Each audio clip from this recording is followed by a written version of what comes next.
awareness, what they call me. I promise that.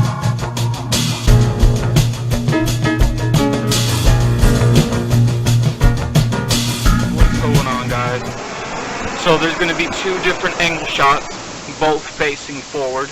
I'm using the tripod that holds a phone and also a regular camera on top.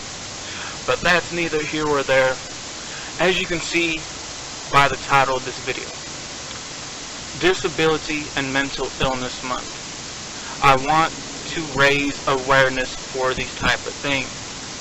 I do, because this is something that's important to me. You know, October is Disability and Mental Illness Awareness Month. Usually the color of this type of thing is usually green, but since it's October, I chose to wear orange instead. To me, this is something, again, that is very, very, very important. And what you guys are seeing is the long version right here. The long version includes of different clips that I have filmed that I talk about disability and a bit of the mental illness as well. For this first part, for this video, is going to be about suicide. Because I said this before in plenty of videos, you know, I go through suicidal depression, and let me tell you something, it hurts when you have no one to turn to, when you have no one to talk to. It really does. And as you can see, I'm filming at a different location today, right? I decided, you know what, let me go out and film at a different location. So that's what I decided to do. And if you guys are able to hear me pretty good, I am using a new camera that I got, and it has a microphone plug-in, and I got a splitter hooked up to the camera and to the phone with the microphone into one of the jacks. So that way, you know, I don't have to have multiple things going on and carry a whole lot or hardly at all. So I just wanted to fill that in. You know, after this part is filmed and everything, I will be uploading just this part by itself. But what I'm here to say is this. Again, the long version are the videos that I've done talking about, again, with the disability issues, the mental issues. Because I really want people to really, you know, watch this so they can get a good idea. And the video that comes after this is about suicide hustlers. And I feel like that's a great part to start out with.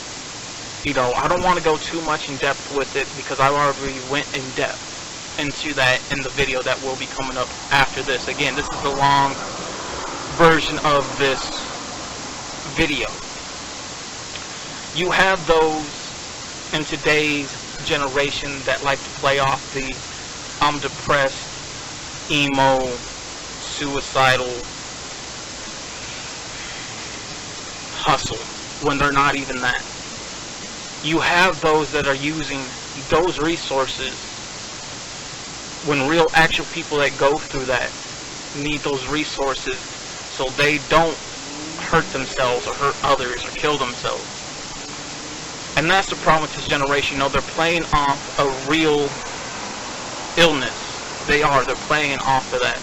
They're playing off something that can be used to save somebody's life. But here we are babying and attending to people that are suicide hustlers. In other words, these are just people that ain't really depressed, people that ain't really down, people who ain't really committing suicide. You know, one of the main people I call out in the video the most is going to be X. I know he's dead, he's passed away, and, you know, I said this before, I say it again, you know, people are going to talk about you till the day you're born, till the day you die. X was a suicide hustler. Those that have really been through that can tell. He can. And let me tell you something. You have to stop catering to the people that are out there milking it and playing it the most, because they're the ones that are using, again, these resources for people that actually need them most. They do. And it's heartbreaking to see that. Next, for what we're going to talk about, with one that I feel like necessary as well is judging. I know a lot of people like to say, well, they're looking for attention, they just want to be babied, or they're not depressed, that's just an excuse. Let me tell you something. You're judging those people because you don't know specifically what they're going through. But I'm going to say this. Again, I should have filled this in the first part, but I didn't.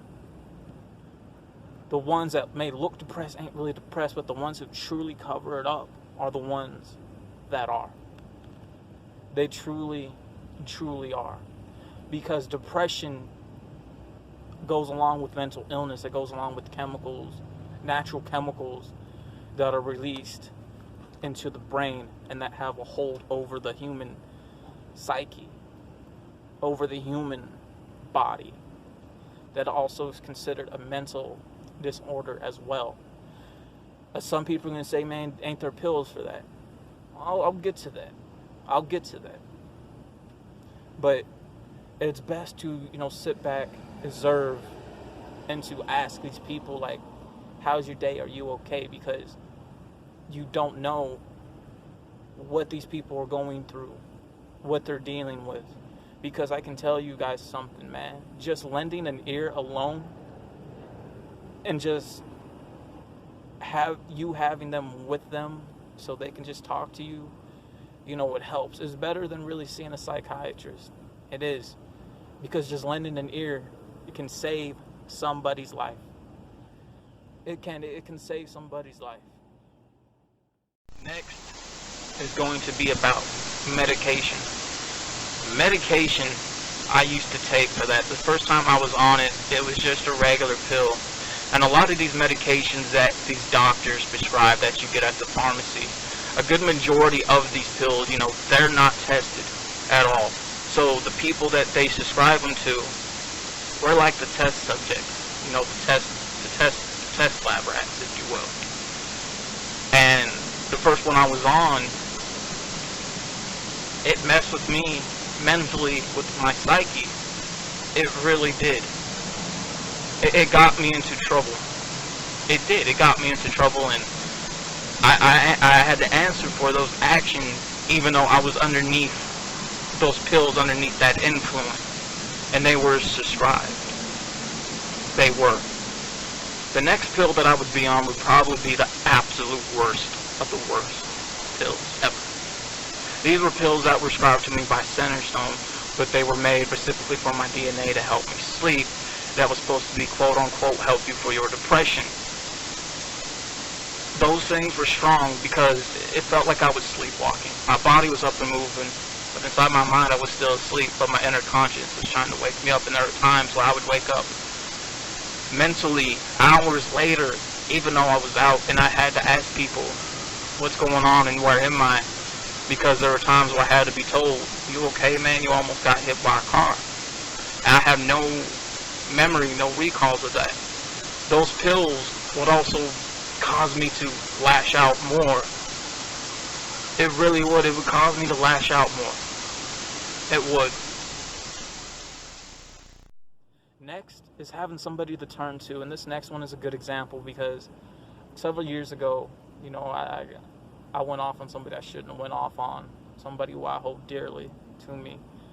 And I said some things I shouldn't have said, but that's because one night, what goes on behind closed doors, ain't always sunshine. And I felt like I was abandoned by this person. This person wasn't here for me. And then I felt like literally killing myself to the point where I ended up blacking out.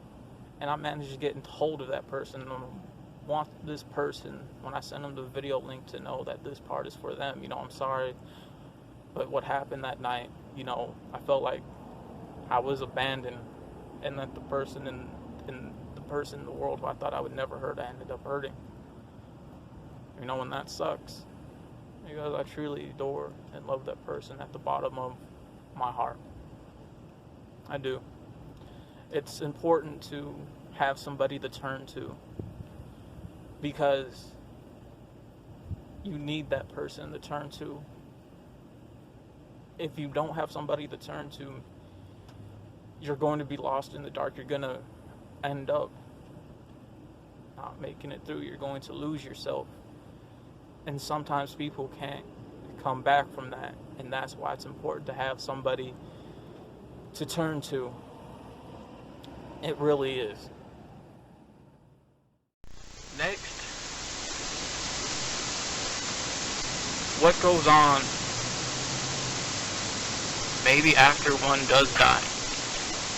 I'm about to tell you guys a story. I had an inner death or an outer death experience, and this was during my last year in high school. I struggled to drop weight, so I took pills to drop weight, and I'd done this off and on before, and I talked about this before as well, about the pill thing. And one day I decided, I think I may want to end it. So I had an outer death experience one night, and I found myself laying on the bed. They say if you kill yourself, you go to hell because it's a sin. I believe if one is damaged and truly lost enough, that they're not going to go to hell, that they're going to go to heaven. And I believe in a heaven and hell, even though I'm not a religious person. Next for this is going to be,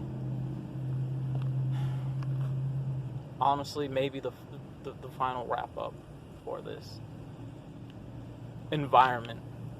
Being in an environment that's toxic, from home, school, the streets, a workplace, can be very toxic. Being around toxic people adds to that depression, to where those places drive you to commit suicide. They do.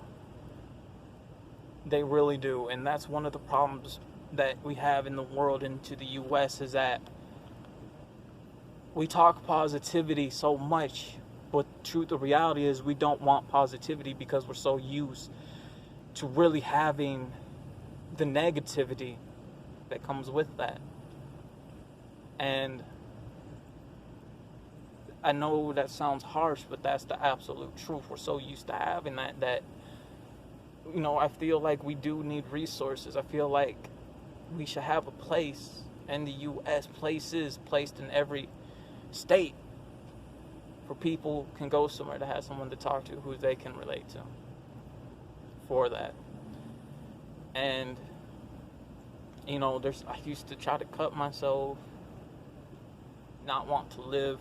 I had this deep conversation before with my brother-in-law, and he told me some things that he shared that he didn't really share with my sister, who is his wife.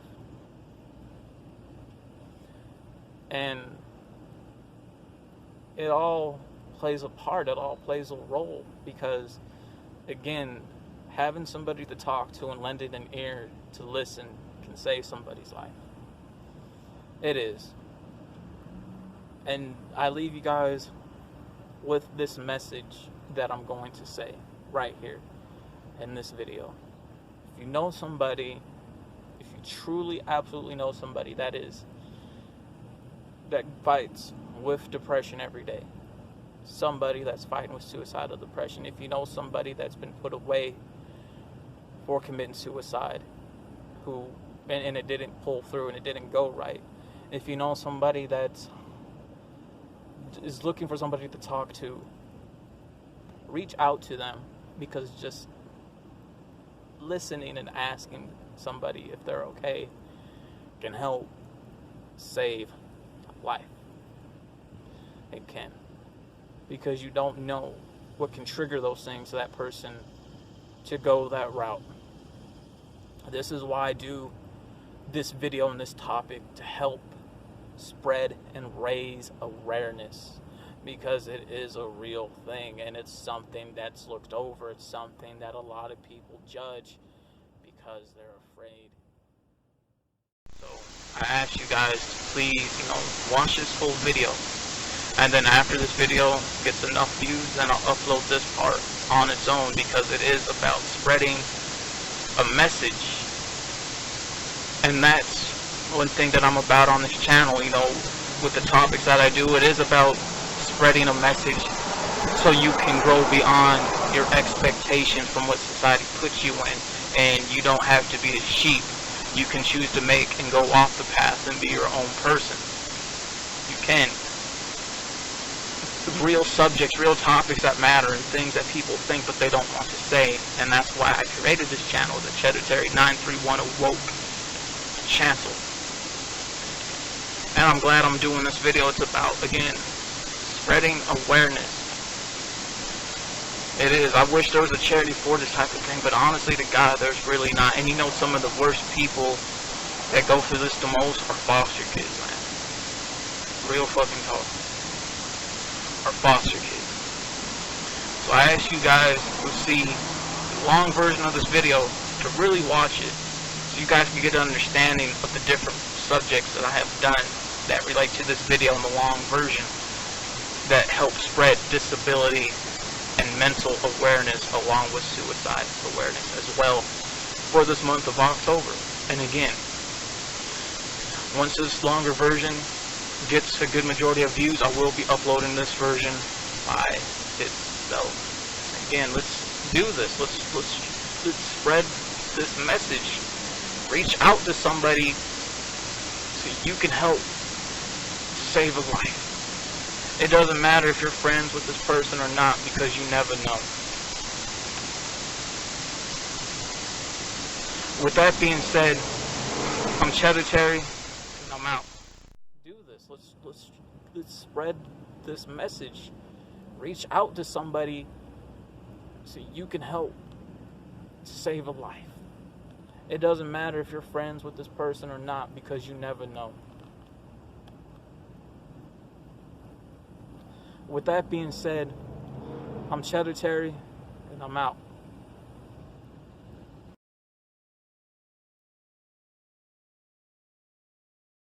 What is going on, everybody? So this is a video, I've been meaning to do for a while, and it's a video I've been wanting to do, as you can see by the title, Suicide Hustlers.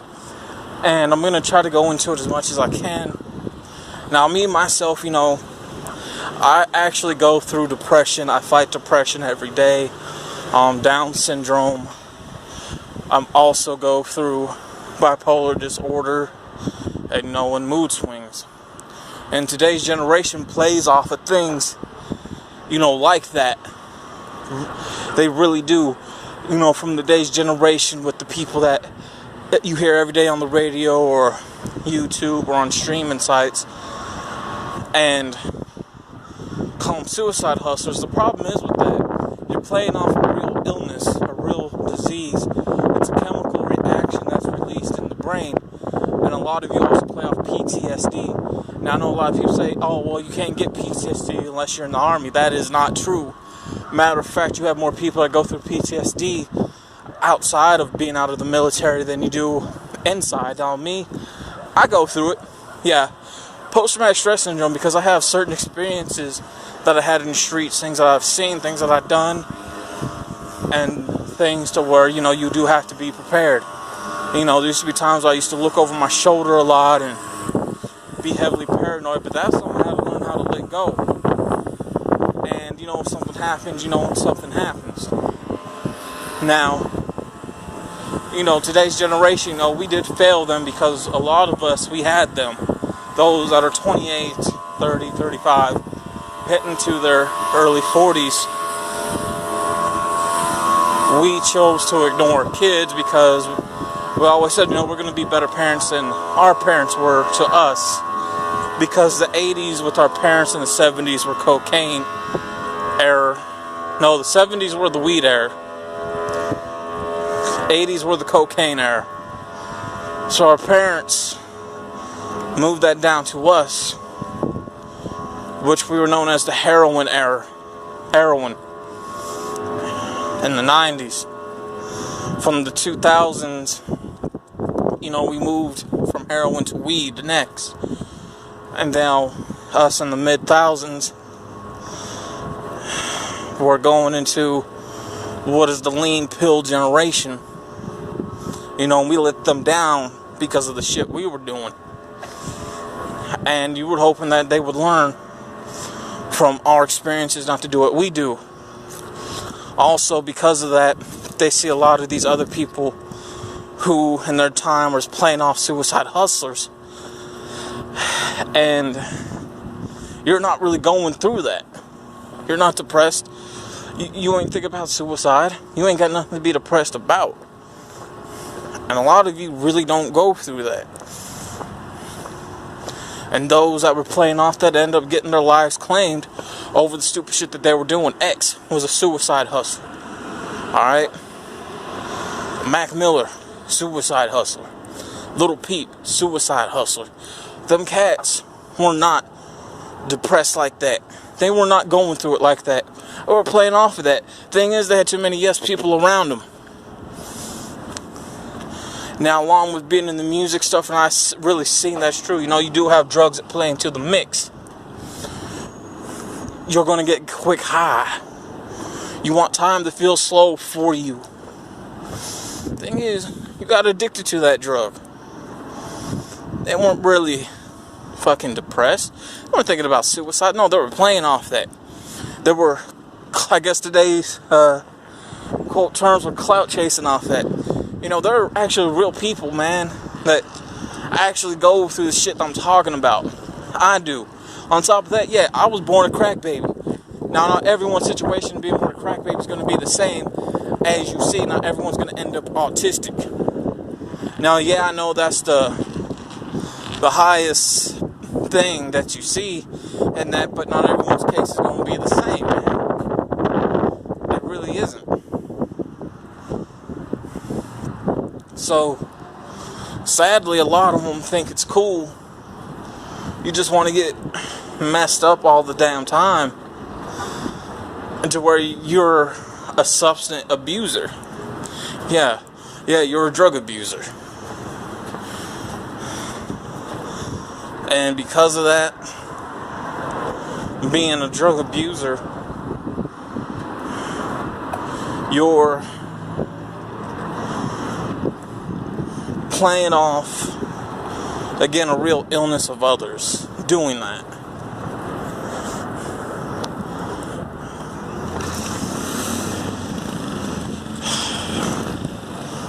You know, you're playing off people's other stories, experiences.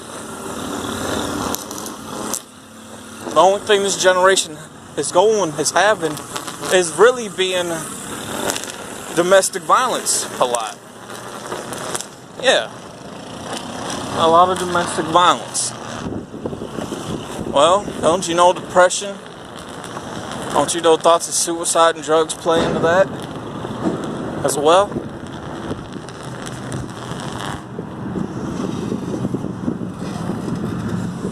Thing is, again, this generation is not depressed. They're a bunch of suicide hustlers. You know, but where this originally all started at, I couldn't tell you guys, man, because back then, in a certain area, you weren't hearing about it. You weren't hearing about people being depressed and being suicidal, because a lot of that took place behind closed doors, man. Yeah, a lot of that took place behind closed doors. Plus, there were a lot of things for kids to get into at the time. You know, with the 80s, you had the cocaine use. Celebrities behind closed doors did a lot of cocaine. A good majority of them weren't depressed, so a good majority of them were not suicidal. But the life they lived ended up getting to them. For the children of that time, you had school programs, you had a lot of things, you know, from in school, outside of school to do. Same thing with the 90s. You know, you had a heroin use. A lot of people used heroin to escape. A lot, even though a lot of them, again, were not really depressed. And some who were, you know, a lot of that stuff was behind closed doors. A lot of it was behind closed doors. But again, you had, you know, more things outside of, for people to get involved in. That's why you just didn't hear about it at the time. You had stuff again going inside and outside of school, things on the block for kids every day. Get to go see their partners, stuff to keep them busy. You had good television at times too. As a matter of fact, you did have good television all the time. You had the Sega and the PS1 going as well, but mainly you were outside a lot. In early 2005, there were still those things going on, but a lot of it started dying out because something or somebody else came into play and said, let's all become suicide hustlers. Let's just take away everything else and put back absolutely nothing and just make it seem again to where a video that I've done called communication, to where the communication is cut off. And that's one of the things why you just didn't hear about the kind of stuff going on at a certain era at a certain time, because there was communication. You know, communication is important. Today's generation, again, does not have that type of communication. You know, they don't talk to each other. They're not communicating. Like, real talk. They don't communicate. You guys, what, you think liking and commenting on someone's pics on Instagram, Facebook, Twitter, if it's still being used? I mean, I deactivated my Twitter last night. To me, Twitter's dead now. Or Snapchatting somebody, or just texting someone, or hanging out on Xbox Live or PS4 Live. It's communication. It's not communication. The only time you really communicate with your friends, it seems like, is in school. Outside of school, you guys have no communication. Then you have another outside circle. Some of you were, we gonna go to the club shit. We're gonna get stupid drunk, think it's cute, take pictures. Hey, yeah, we communicate. No, that ain't communication. You know, sometimes you have to turn down in life and not go out all the time. Sometimes you just need to sit back and enjoy life for what it is. So going into that, again, this generation for me being a 28-year-old, about to be in my 30s, they're all fucking suicidal hustlers. You're not really going through the shit. You're playing off of fucking real illness, man. If you really want to do something about it, reach out to those that really have it. Talk to them. Sit down. Figure out what they're going through. You know, the biggest ones, you know, out of some of those that go through it, a lot of them don't get to live. They commit suicide. A lot of them don't get to see their kids because it's tearing them apart from their families. Especially those in foster care. Because a good majority of them kids ain't gonna make it out. So rather than playing off a fucking real illness, guys should go back and help those that really have it. Talk to them. Hang out with them for a day. Do something for them. Because it will mean something. Rather than playing off it, you should help them. Now me, I'm in no state to help them. But I'm trying to use my voice on social media like this, on YouTube, to give a message. This is what this channel's about. Yeah, I understand it's called ChEDDErTarY931 because that's the title I chose. But you know what? This channel is about political, which is politics, awoke, which is being woke spiritually and mentally and growing beyond your expectations and sending out a message. You know, I use my voice, and I see some of the comments are kind of, you know, people getting, you know, I'm getting underneath people's skin. It's because I'm speaking the truth. I'm speaking the truth. I shouldn't have to show everything that I'm talking about as proof. You're talking to somebody that actually been through it. You're talking to somebody that's actually seen it and has done it. That's me. So I speak off real life experiences, man. While a lot of you just sit back and play off the illness of others.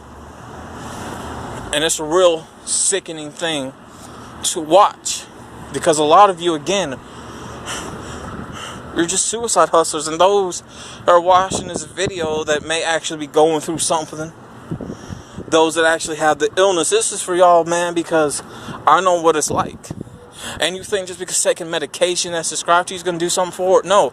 Anything that medication makes matters worse, because it adds to the problem, not part of the solution. I know that because them pills mess with your mind, even with the ones that are DNA made for you, like mine's were. They cause you to have blackouts. They make you not to eat. And when you're having blackouts, you don't know what you're doing because you're not remembering. You don't have control over your body, and you start tripping out really super bad. And here's how it works. You black out. You're trying to wake up, like your body's moving, but in your mind it feels like you're asleep, and your brain can't send signals to your body, and your body can't send signals to your brain. And that stuff is in your system for like several days, 2 or 3 days at the most, sometimes a week. And once you come down from it, you're not remembering anything at all. You know, there's times, I go out for my walks, and when that stuff was in my system, I had to be told by different people that I was tripping out, that I almost got hit by cars, and I was playing with fucking traffic. And the stuff was getting to me so much that one night I just had a total spaz attack, just tripped out because of those pills. Medication that they describe for people like that, again, it doesn't work, it doesn't help. It's part of the problem, not part of the solution, man. Not part of the solution. That's why you need to stop playing off people's fucking illnesses like that. That goes from, again, look at the examples that just happened. X, Pete, Post Malone, Mac Malone or Mac Miller, whatever the fuck his name is. Then you even have Post Malone that's playing off it. You have Sosa that's playing off of it. Little Yachty that's playing off of it. Little Xanax is playing off it. He's definitely pump faking about it. Who in the fuck gets an overdose off smoking hot chips, man? Like, seriously. Because of that, there was a recall on a lot of that, because a lot of the kids started doing that. They seen him do it. That's why they pulled the big bags off the shelves. It's that little fuckhead like him. You have people like Little Uzi, Tekashi playing off of that shit. None of you all are depressed and suicide like that. You're playing off fucking something and taken from the gothic emo world and stealing.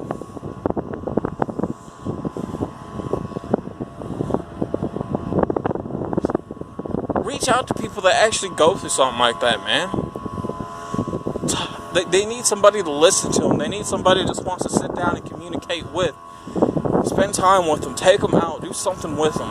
Just don't be playing off somebody else's real fucking illnesses like that, because you're not really going through it. You're just trying to make money from it. So, this generation, man, is ass fucking backwards. Really bad when it comes to that. Really bad.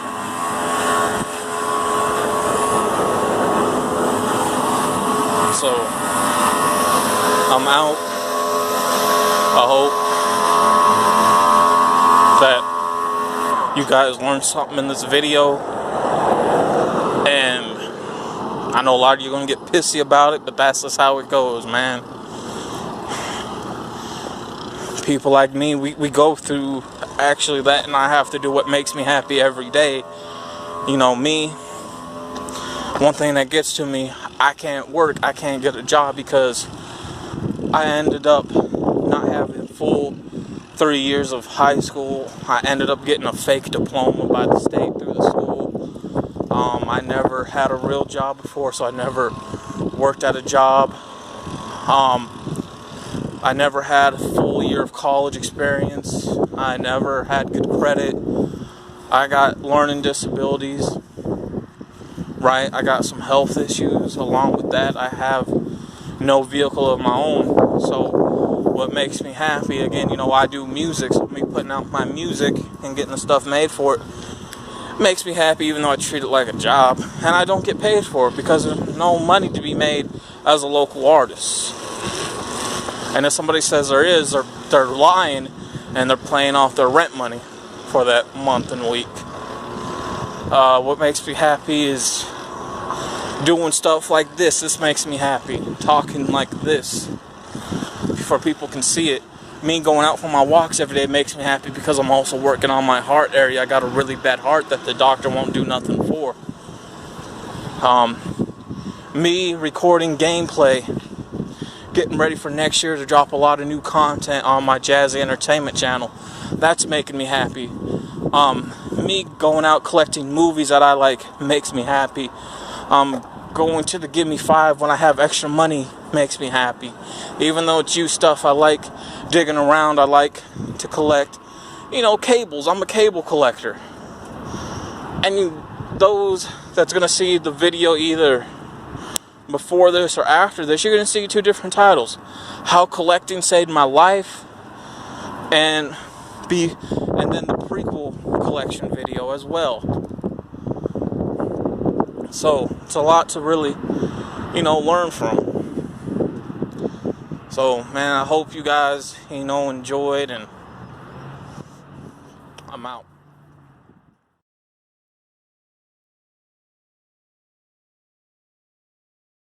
So it's about 12 o'clock midnight right now. I don't sleep. I have a sleeping disorder called insomnia, or zombia, whatever you prefer to call it as. There was a conversation about yesterday. I was on live with I guess an Instagram broadcaster. I'm not going to say her name. She doesn't like to be put out there like that, or to have people really mention her. She doesn't like traffic like that, so I'm not going to do it. But I know a lot of us that joined the live, she usually cams up with another person who we all love and adore, but you know, there's been some problems lately, and I cammed up yesterday and talked about what goes, the kind of like what happens with people with special needs. With this live that I'm doing, it will be saved, and I do want to break down more in depth about people with special needs and what goes on with that, because, you know, I can truly relate, and I just want to really break it down to people that are curious, or people that are putting up with people with special needs, because there's ways to go about certain issues rather than taking the usual approach. And I'm really going to start with myself, if anything, first. So, dealing with somebody with special needs, it usually goes through genetics. Genetics in terms of DNA from either the mother side of the family or the father side of the family. Along with that goes through side effects during birth. You know, with me, you know, my mother, she, you know, wasn't a clean person. I'm just going to put it like that. Wasn't a clean person, smoking and drinking when she had me. That is considered a drug. Because of that, you know, my body was born ill. I was born very sick. I had to be put on steroids for my body to catch up. I was in the hospital for a very, very long time. There is an autopsy report on my body because of how sick I was being born, and during birth I did manage to die twice. I do not remember it. That's why there is an autopsy report on my body. So there's that half right there. During the process, you know, my body had certain troubles malfunctioning. One of them is trying to, you know, bathroom wise, so I had to have plugins certain area of my body and also in my head as well. That's why I keep my hair long a lot, because I have scars. And usually if I don't have my hair, I wear a hat as well, so I cover up those scars where those plugins are. There are pictures of that, but it's something I'm not going to show. Along with all that, you know, my body and the inside with organs were messed up. You know, my lungs were heavily damaged. Over the time, I would develop asthma, which was always there. I had to be put on breathing treatments, machines to help me breathe. And it was like that a good majority of my life. I still have a hard time breathing at times. I do. You know, later on, I would grow to have not just lung problems, but heart problems as well. Liver failure, losing sight in my right eye. Also being type 3 diabetic as well. One could say, oh, so you were born a crack baby. Well, not everyone is going to be crippled as a crack baby. Not everyone's going to be in an automated chair. I understand that's the most common, but that's also considered a, what's the word I'm looking for? Stereotype as well, because not everyone's going to be the same. Not everyone's case is going to be the same. Everyone is going to be different. Everyone's going to be different. Later on, not just because of my health issues, but there would be learning issues. You know, and I have been in special education classes a good majority of my school years in my life.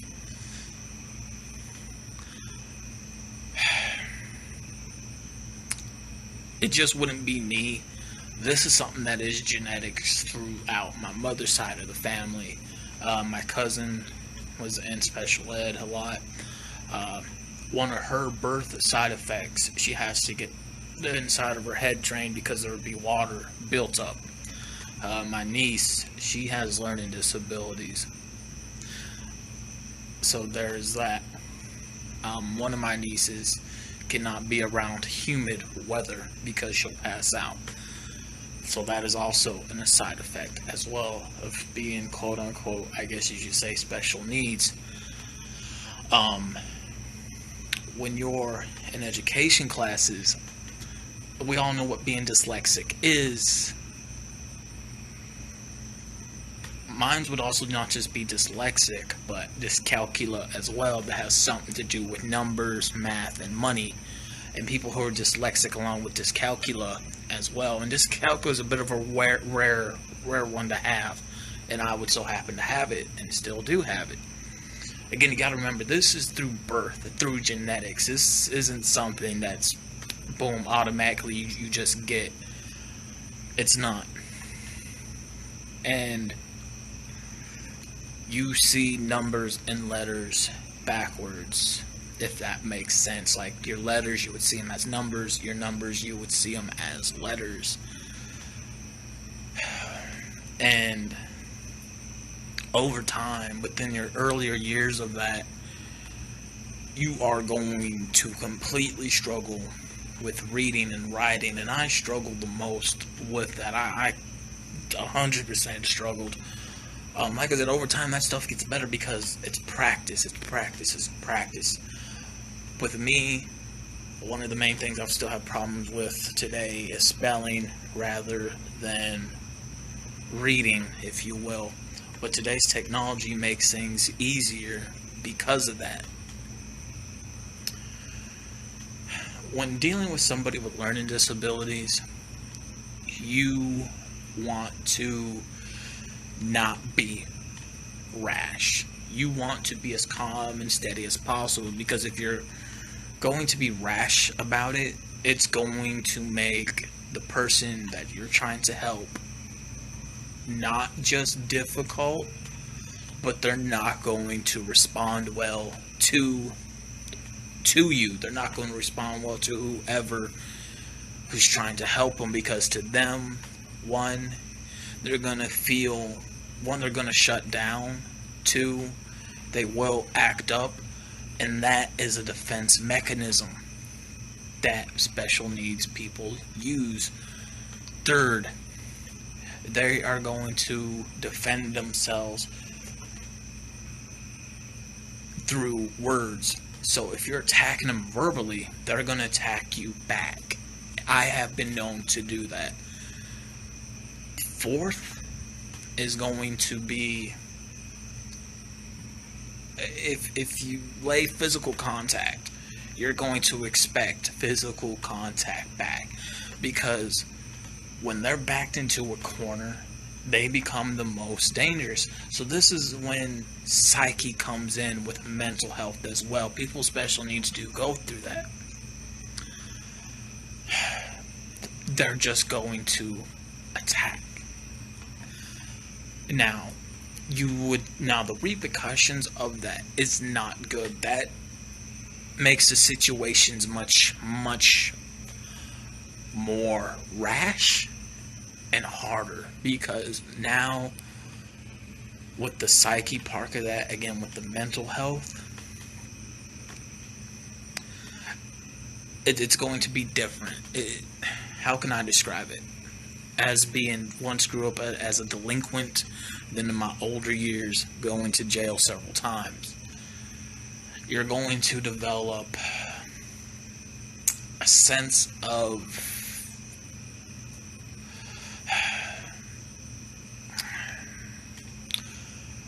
a bit of PTSD. You're going to shut down. You're going to be paranoid. You're going to be on the offense, and you're going to look for people you can connect to not go down a dark place during that. That's why you have to deal with people with special needs differently than you would with anybody else. Again, physical contact with hitting is not the answer. My mother used to call me names and used to hit me a lot because she had a hard time putting up with me trying to learn and trying to teach me, and she didn't know what she was doing. And because of that, that made it worse for stuff that I explained. So a special needs child is not going to work well with the parents. That's why you have to get an outside stranger or test people out with who the child, right? Even as a teenager as well, you're still considered a child throughout your elementary years, your middle school years, your high school years. Somebody who they can connect with. Now, information gets processed differently through people with special needs. Nothing's going to click right away like it would do with normal people. It's not going to click right away. They're not going to understand. This can be through so many years, even in their adult years as well. Like me, I'm 29 years old. I got 5 months before I'm 30. Now, me, as you get older, yes, you're going to understand certain things. Compared to when you're younger. People with special needs, again, it's going to take a bit longer. There's some things I understand now that I didn't understand back then, and there's some things now that I still cannot process. So nothing's going to stay and click right away. So with that part as well, what comes in effect even more so, depression is one. You have your different forms of depression.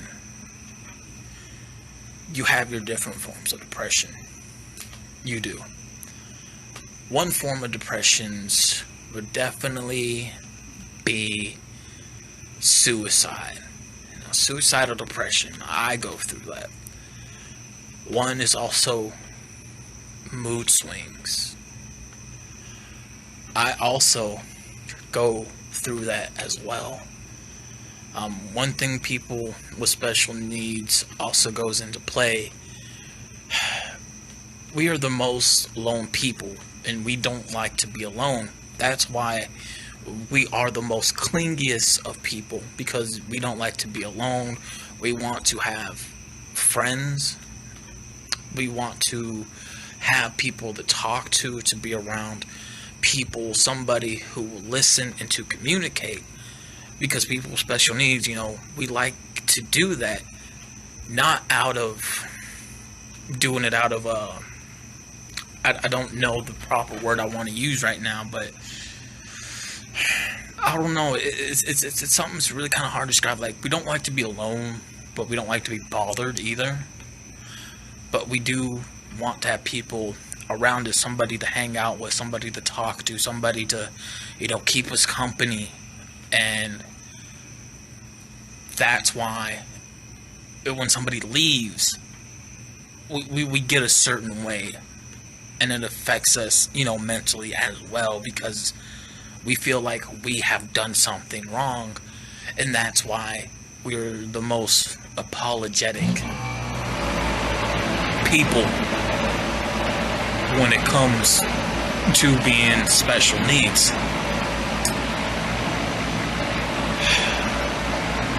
Another thing as well that might be a bit hard to describe is we are the most sexually active people, because if anything, yes, we do look for sex, but we look for sex because we want to be loved, to fall in love, and to have somebody to be with in a relationship.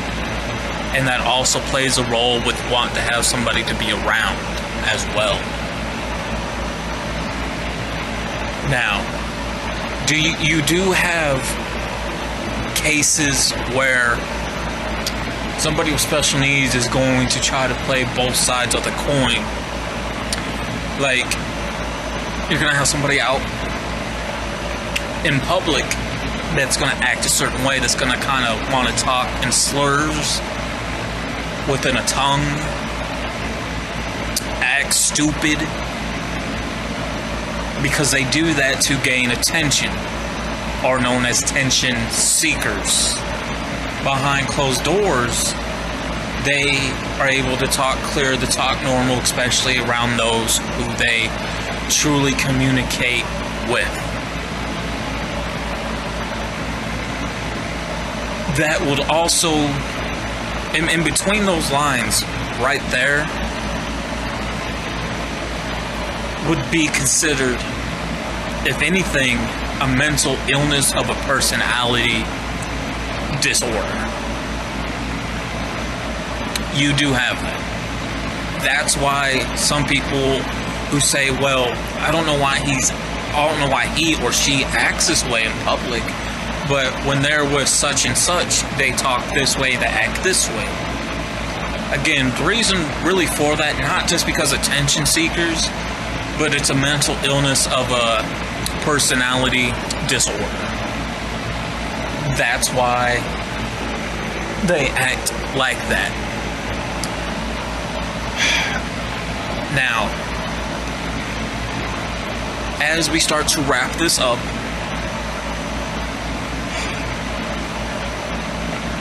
it's not safe to leave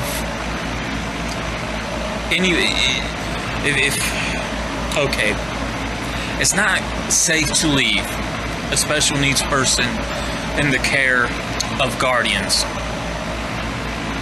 I don't care, man, if it's a brother, a sister, or a grandparent, because that makes situations worse for them, because then they're cut off. Their money, if anything's going to be took and used by them. That's been known to happen to me with what my parents did to me. They took my money and spent it on shit they wanted, put things underneath my name that got me not just investigated, but in trouble with the federal system. The DA, okay, the FBI, the Special Victims Unit. Yeah. Again, to know more about that in particular story, if anybody's really curious about it, I'm going to link that video down below in the description, and it's going to be called Trust and Money In-Depth Interview, and it's about 2 hours long, but it goes into a lot of detail. A lot of people with special needs are going to grow up street smart more than anything. They are. And these are the ones at the most that do know how to take care of themselves, that know how to talk like I do, that can brush their teeth, know how to wash themselves, and dress. Most majority that we would have problems with is cooking and doing clothes. So we need help with that. It's okay to have an aide. It's okay. Those that cannot take care of themselves, who are more so worse off, yeah, they need the most help that they can get, but they are afraid to ask for it. It is not okay to charge special needs with rent. It is not. If anything, that falls underneath the citizen of disability law. If somebody lives with their parents who are like that, again, I go into detail about my own experience with the interview I did, and it's just not me. There's a lot of people, you know, who are going to be like that. Again, it's just not, you know, parents, grandparents, brothers and sisters, right?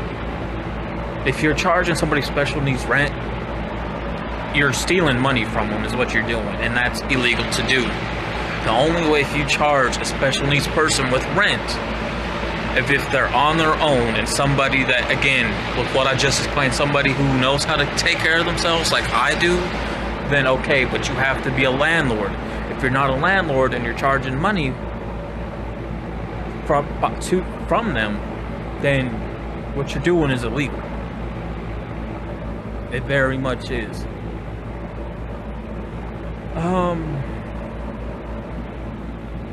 The most, along with being special needs as well, we are the most intelligent people, the most smart, the most artistic as well.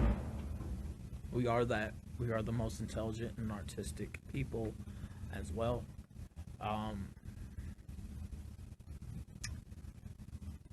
What else is there that I can, that I can fill in? Man, not much else. Not much else, man. But, you know, I just wanted to break down what really goes on. People with special needs, you know, more so in depth. And to break down the main ones, again, you have those that are attention seekers, that like to play both sides of the coin. But reason why that is, again, the mental illness with personality disorder, it's best to be as calm as possible. If you are a parent with a child with special needs and your child is not connecting well to you, it's best to really leave them in the hands of strangers, somebody who they can click to, somebody who they can connect with, somebody who they feel safe around and have fun with. We do not like to be alone. We like to be around people. We like to talk to people a lot. We like to open up and to share a lot of our experiences. We are the most intelligent and the most artistic people. It is not best to have physical abusive content towards people with special needs, because again, that makes the situation for them later on in life much more difficult, and why they don't connect well to certain things. And the reason why, you know, when we get backed into a corner, if you call us names, expect to be called names back. If you lay hands on us, expect us to be very violent, very dangerous. There's going to be certain things that will trigger us, that will make us want to get authorities involved. If we feel like our lives are in fear for our own safety, most of it has something to do with words.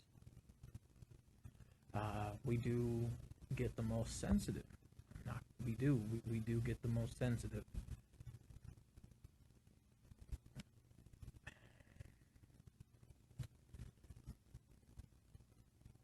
One thing I do want to fill in, I guess, a little bit, and I talked about this in depth and in detail about a video that I did with my personal experiences called Fake Diploma. When your child, you need to have a backup plan for your child once they get out of high school. I'm not going to go too much detail in depth, but I will link that video down below in the description of this one. It's called Fake Diploma. And pretty much, like, I'm intelligent. I really am an intelligent person. If anything, I'm up there with a university student.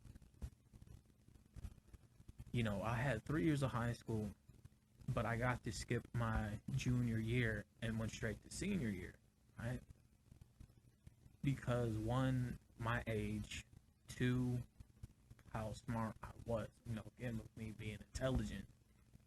When I got ready to walk, I thought, to me, that moment felt real, but after about maybe 13 years later, which I found out early of this year, in January, that, I never really graduated. It was something that was put together for me to get me the hell on out of there. Something called the No Child Left Behind Act through the years of Bush and Obama.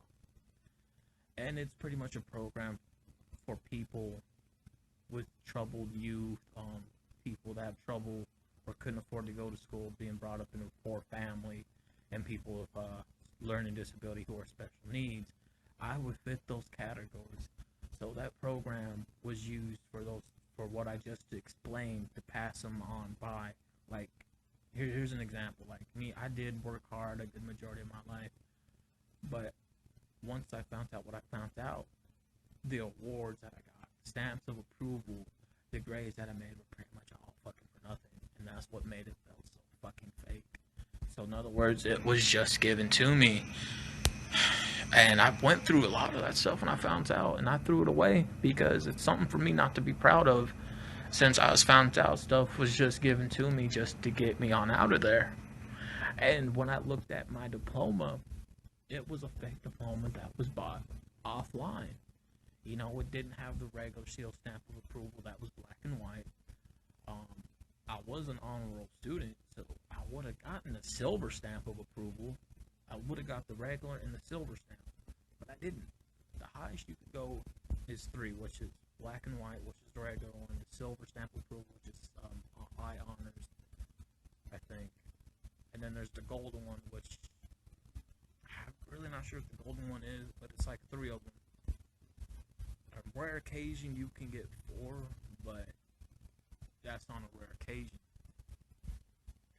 And again, I go more in depth about that. So I'm going to be linking that video as well down in the description below this video.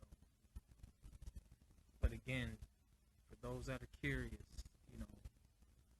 why certain people with disabilities, special needs, or why we are the way we are now, and I hope I was able to give whoever watches this video some knowledge about that.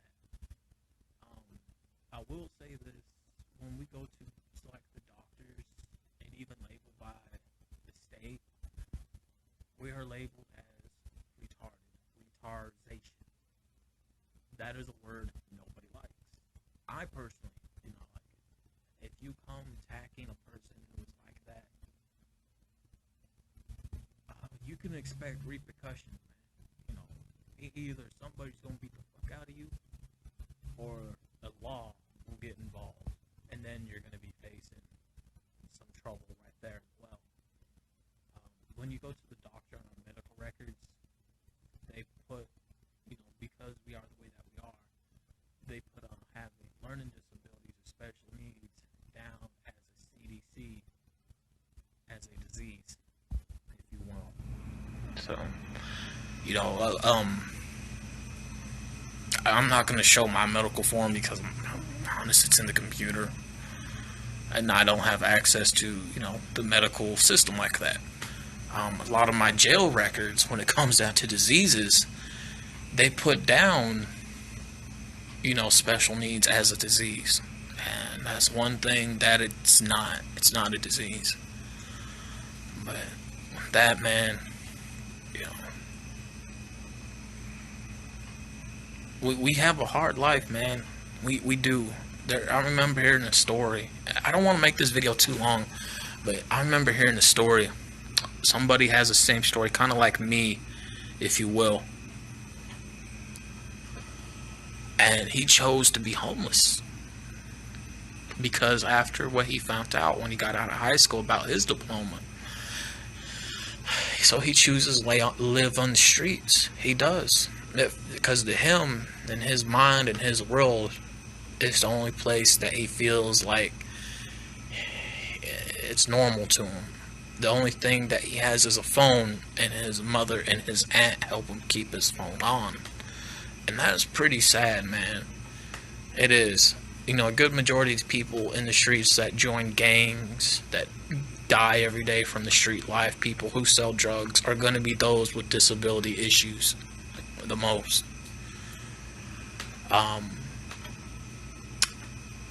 Matter of fact, now that I think about it, some people are going to ask, well, what about programs? There are no programs for people with special needs. Whatever programs are out there, I do not recommend those programs, because behind closed doors, those programs are abusive to those people. To learn more about my story with the program I was in called TRC, I'm going to link that video also down in the description below this one. So there's going to be 3 videos that are going to be related to this one. One of them is going to be called Trust and Money In-Depth Interview, Fake Diploma, Worst Program, TRC. And it all ties into this video to give people more of an understanding. Again, not just what I went through with my experiences, but what people who with disabilities and special needs and mental illnesses do go through. So I hope you guys enjoyed the video. I'm out, and peace.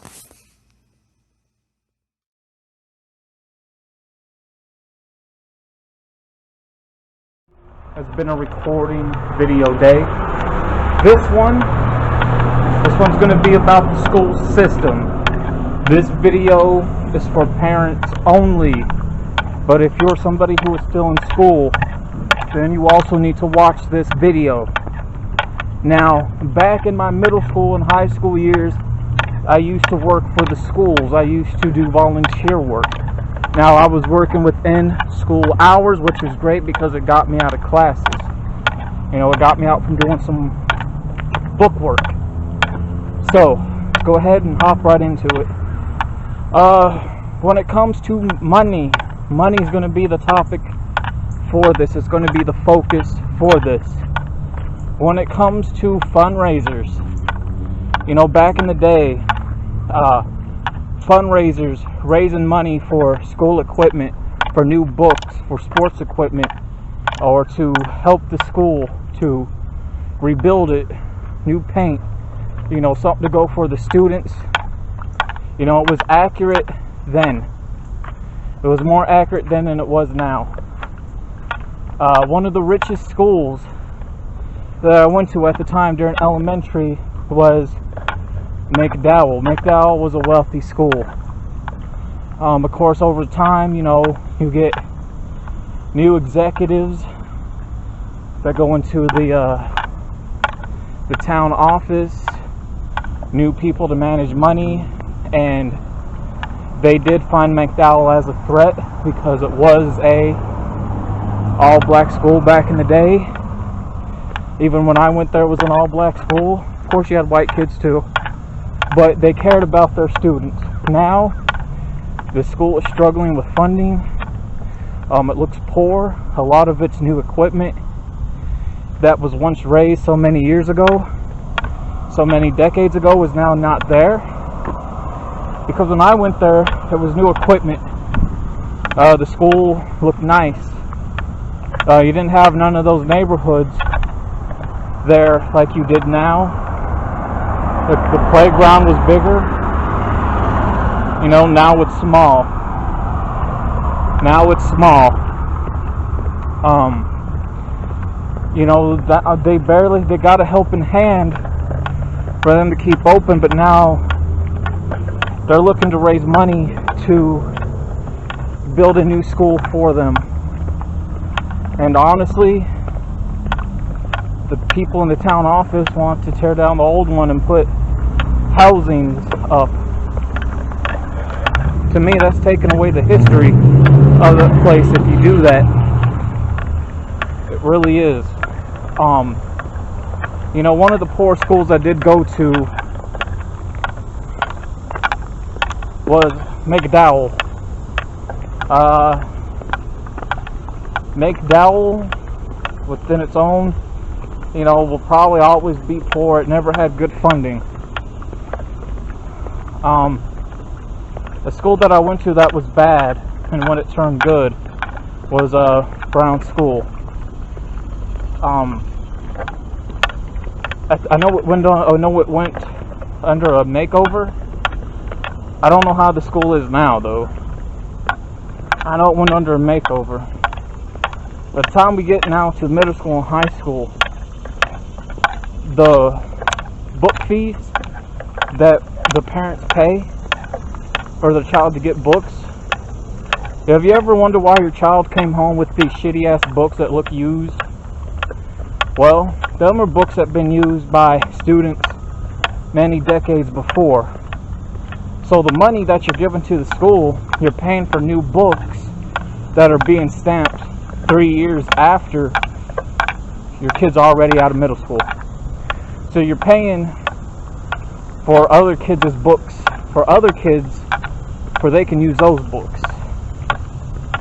You see what I'm saying?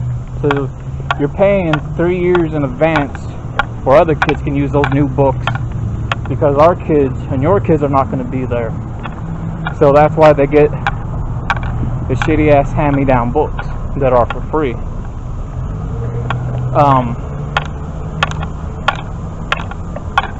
The writing textbooks. You know, the writing textbooks are overstocked books from decades past. The textbooks that you pay for, again, are filed away and stamped for other kids to use once your kids are gone. You know, I used to stamp old and new books for retirement and also good to go as well. That's what I did. I would go in and out of classrooms picking up old books to stamp up for retirement, for new books can go in. The same thing when it comes to paying for sports equipment. The sports equipment, you know, if your child plays sports, they're like, why does it look used? It's because you're paying for new sports equipment that your child's not going to see or use after they get out. So they're giving them used stuff. When it comes to fundraisers, trying to raise money, the money that they say it goes to, man, that's a lie. The schools buy trophies and computers that have been sitting in boxes for so many years, so many decades, that they're still factory packaged. They have never been opened. So they're going to keep buying this stuff. They're going to keep buying it. You know, and this even goes into high school as well. You know, Central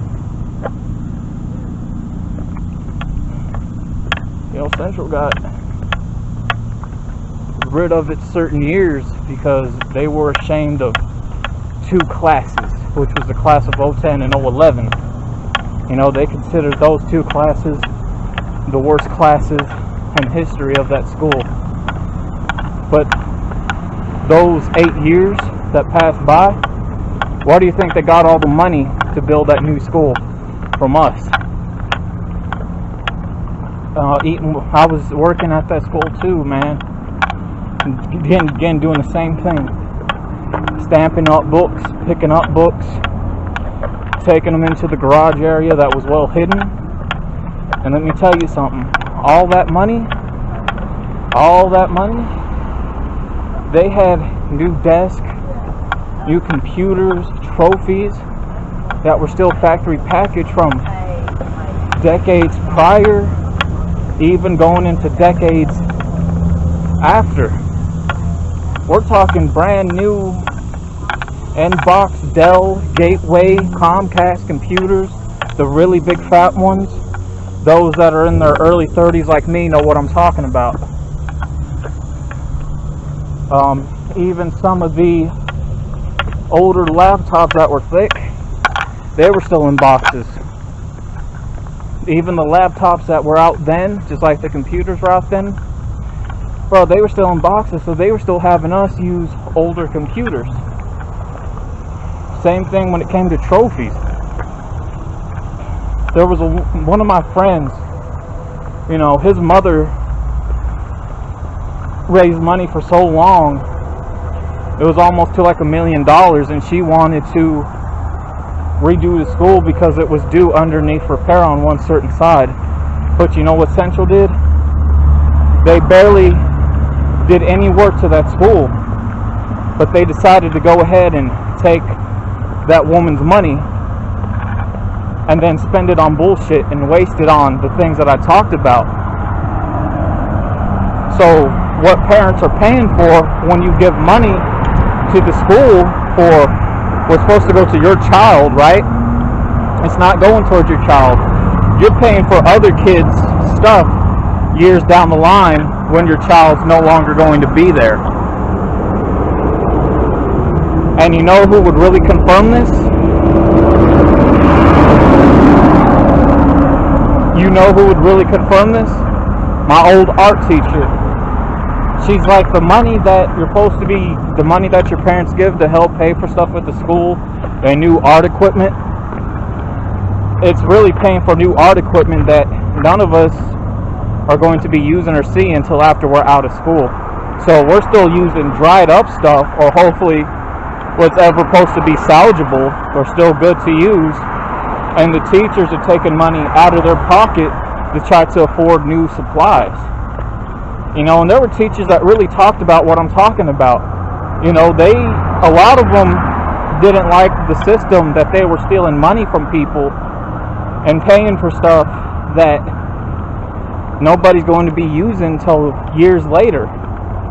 And the teachers have to try to up things on their own and take money out of their pocket that they don't have, and they're not getting paid a lot. You know, as it is. So one of the biggest scam systems in the world is the school system. Because again, the money that you're giving to the schools that you think are going towards your kids, they're not going to your kids while they're there.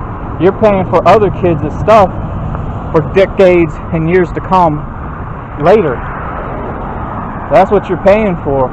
You know, the money, you know, the school, yeah, they're sitting on that money along with the executives that are in office in this town or whatever state people may see this video. I'm real, man. Real fucking shit. And you know, it's disgusting, but they can get away with it.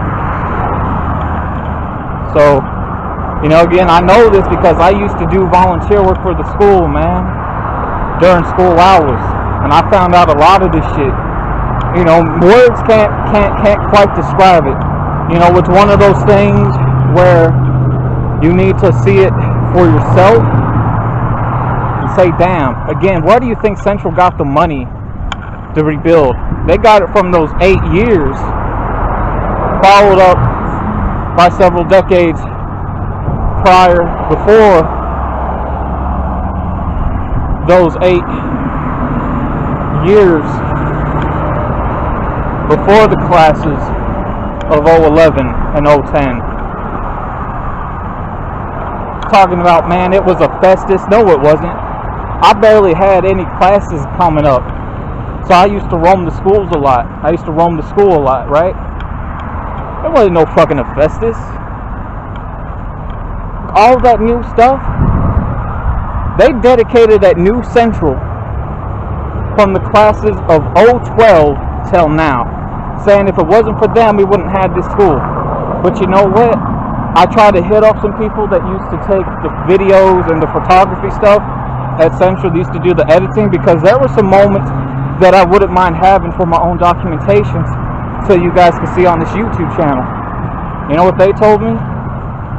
It's like, because they were so ashamed of those two classes, which was the class of 010 and 011, Central decided to erase any documentations that ever follows up to those 2 years. Because supposedly we were the worst classes ever that they had in history. So they wanted nothing left to be reminded of. So that's why there was no dedication to us when it came towards the new school, the new Central that got built. You know, one video I wanted in particular was the graduation video. You know, when I got to walk, even though it was all faked for me, after a decade later, after I found out, those that saw those videos. But guess what? They got rid of the class of 010 video of graduation, just like they got rid of the video of class 011. So again, the school system, man, is one of the biggest lies and one of the biggest scams ever. So they definitely are very much ashamed, as they should be. Again, how they got that school and those books went from years of stealing money. But you know, again, it's one of those things, man, that you really have to see for yourself, because words can't describe. But man, I'm out, and I hope you guys enjoyed this video.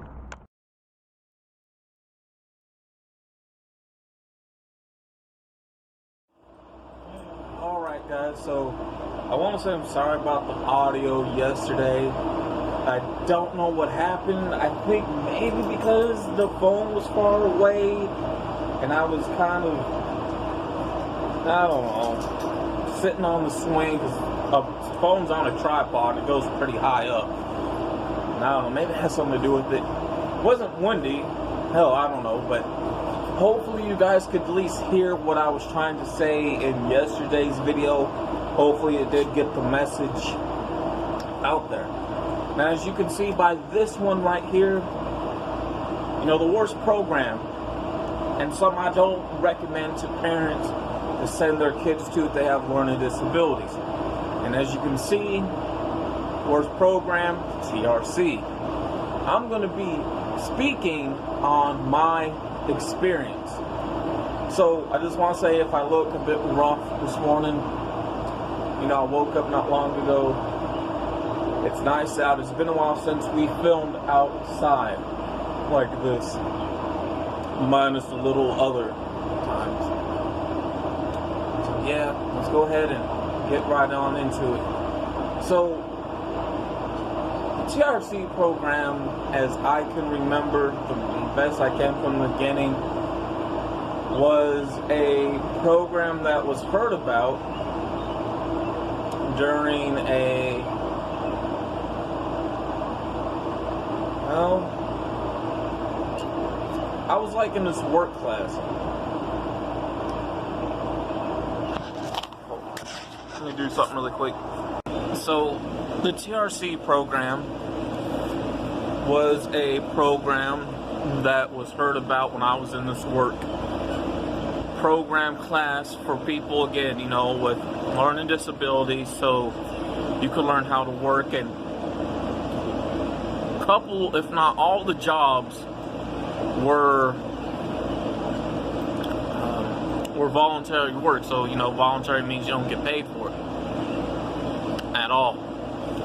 But the ones that was heard about is called the TRC. And that's the one where my so-called father wanted to get involved with my life. He's like, ooh, you get paid? Because to him, he's like, yeah, I can start charging your ass money now. And those that may not know, it is illegal and against the law to take money or to charge rent for a person with any type of disabilities, because that's stealing money from them. And of course, again, those that have seen the video that I did called Trust and Money In-Depth Interview, I talk about things like that in depth that happened to me. Again, you know, I will link that video in the description below this one, just like I did with yesterday's video as well. So by the time, I want to say the mid of 2009 at the most, around fall season is when I had to go in for testing to see if I did qualify for CRC. And when it comes down to the testing of it, it is very short.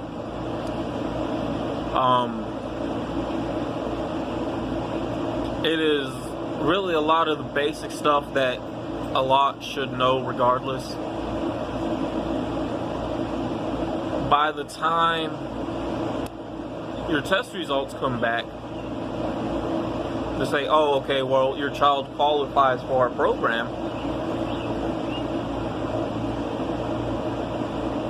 I don't want to use the word media trained, because there's no media around with it, not even with today's standards, but kind of like trained to give a good speech, to give a good pitch, if you will, to a program that makes these wonderful promises to your child. That's like, okay, if there's going to be a lot of doors open, they're going to earn money, they're going to get an education this way, they're going to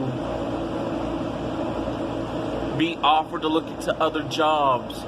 We also have where, quote unquote, TRC College, which is in Smyrna, that's not even a college. It is not a college.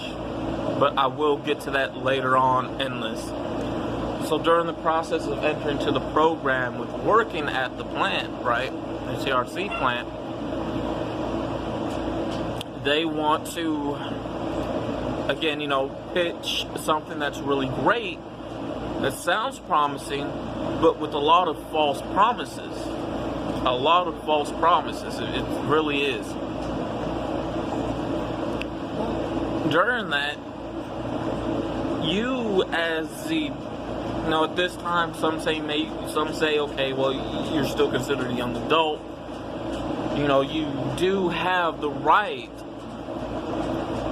to speak and to choose, like, okay, well, that sounds good, but at the same time, this other things may not what I want to do, and they don't give you that opportunity to speak. So the pitch that they give, they team up or really brainwash the parents first. So it's the parents, the program, the caseworker, and somebody else who's planning out your future. So, okay, this is your future. It's now planned out for you. This is what you're going to be doing and what you're going to be working towards. So you have no say. And something like that is really going to be bothered and troublesome. And a lot of people are going to see why, those that have experienced that. So during the process of that, you're going to be starting out small. You're going to be working first, and about maybe a week to 2 weeks in, one thing they really hate is somebody that can actually hold their own when it comes to work. Somebody who may draw towards other people as a likable person, and somebody who doesn't mind trying to communicate. And because of that, they're going to want to say, oh, well, you're not getting any work done. That's kind of hard to say that, since I done these many amount of pieces. This is how much it came back on the scale, because they got the way whatever it is that you do. they take those numbers about 2 weeks. Then it's going to show, okay, this is how much money you made in 2 weeks, but this is how much it has to be tracked down to, because they do take money out of taxes. I do have my pay tabs, and again, TRC program, you work there, you're making hot water heater parts. You do get paid. Like, I still have my paychecks, my pay tabs, and everything, and I made a pretty decent amount of money, even though I didn't get to see my money, because again, it was being took. And if you guys want to know more again about that, just watch the video that I have linked down in the description below, called Trust and Money In-Depth Interview. But back to the thing at hand. During the process of, you know, really working there,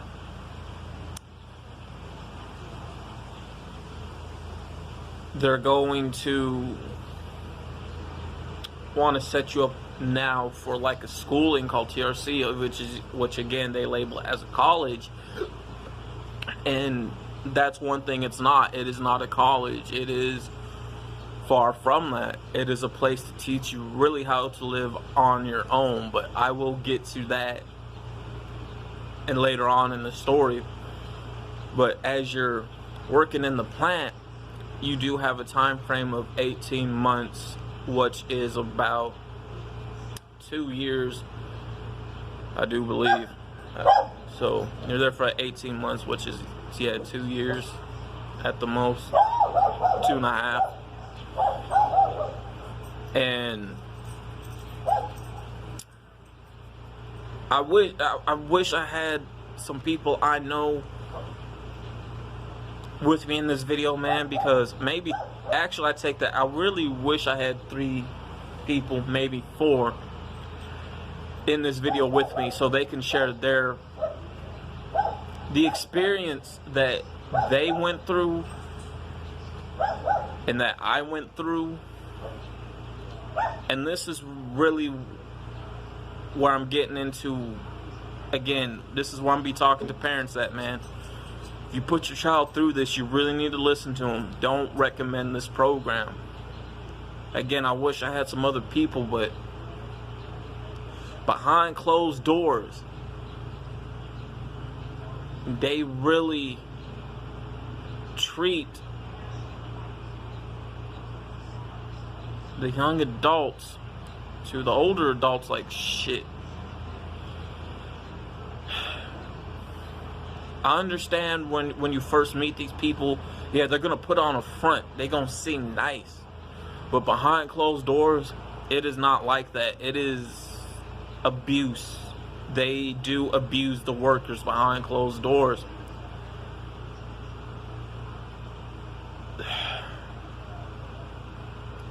And there's levels to this. They do that because they think, well, none of these people can defend for themselves. So to them, it gives them the right to treat us like shit. Most of the time, a lot of the abuse is kind of like the things that you hear that takes place like in elderly homes. To get into some of the details, and this is where I'm going to put a warning at, because a lot what I'm about to share with the abuse that takes on behind the TRC doors in the plant, in the back, it gets a bit graphic from here. So a lot of you may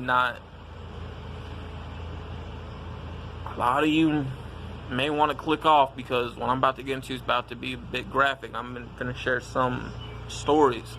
Alright? Part of my voice, you gotta remember, I woke up not long ago, so I'm not fully there. One of the things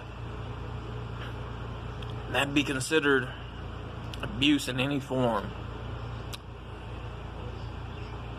is getting somebody in trouble. They would take anybody, may not be anybody, I take that back. It's not going to be just anybody. They're going to take somebody who is like, well, this person looks like they can intimidate the others out there in the field, they're going to hire that person on as a secret snitch, an eavesdropper, if you will. They're going to pay them a few extra bucks. Those that don't know, it's just like when you work for the informants. If you help become a snitch for the informants, they do pay you money.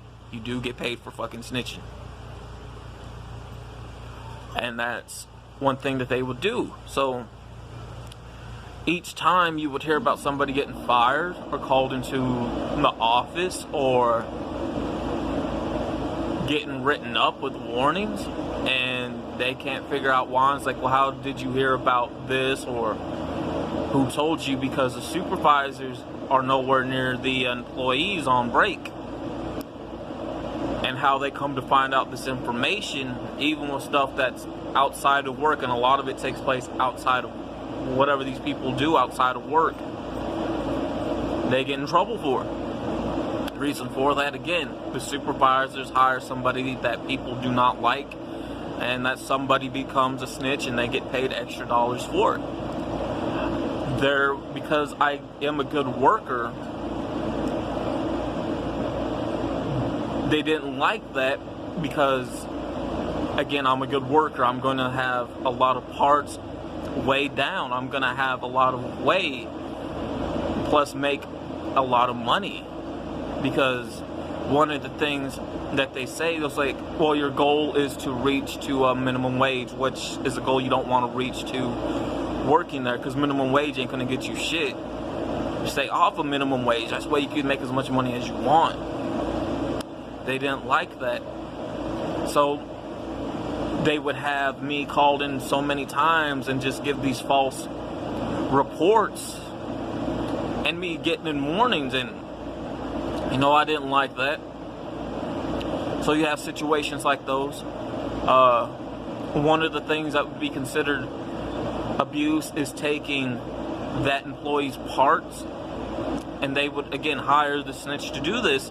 They would take the employee's parts and mess them up. So I remember being on the wheel, and I'm doing my good work. I know what exactly it is that I'm doing. I could see out the damn corner of my eye what's going on the other side of this table, because it's the bottom part's big. That's where all the parts gonna be. You're gonna be working the machine, putting the rest of the stuff together. The top part ain't that big, so I can see what the hell you doing. So they're gonna hire this person to take your parts. They're gonna have a tool to fuck up your parts, put them in the messed up bin, and then they're gonna say, okay, well, you had these many messed up parts. That's been known to happen to me. I would get called in the supervisor's office, and I would tell them, I'm doing a good job putting these parts together. I'm telling them what I'm seeing and why these parts are getting messed up. They're like, no, that's not true, that's not true. I'm telling me the fuck it ain't true. So there'd be things like that. Another part that would be considered abuse, getting yelled at for no apparent reason by the supervisor. When you're sitting there, just doing your work, or even during break time and lunch break, and that's been known to happen to me. And I actually had to make a phone call for somebody to come up there and get me. And it's like, it's not true. We didn't yell at them. A whole group of the employees heard you. But when it came time for questioning, a lot of them don't want to get in trouble. So a lot of them don't believe in standing up for themselves, and that's one thing that they do there at the TRC plant. They try to break you mentally to where you won't stand up for yourself, and then everything will come back like, oh, it's not true, he just lied. No, it's kind of hard. One, you can't just, film and pull out your phone, but that's one thing that they would do. They would yell. Going in on that, which would be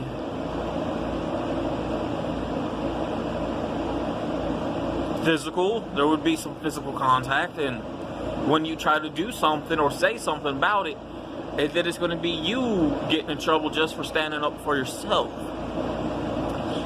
Things like that would take place. Another part that would take place out of this, when it comes to health with abuse, during the wintertime, they would go ahead and have all 2 shipping doors open and the door open as well, along with the 2 emergency doors open for the cold to come in, and we weren't allowed to wear our jackets and have long t-shirts on, so you would have to stay there and suffer in the cold.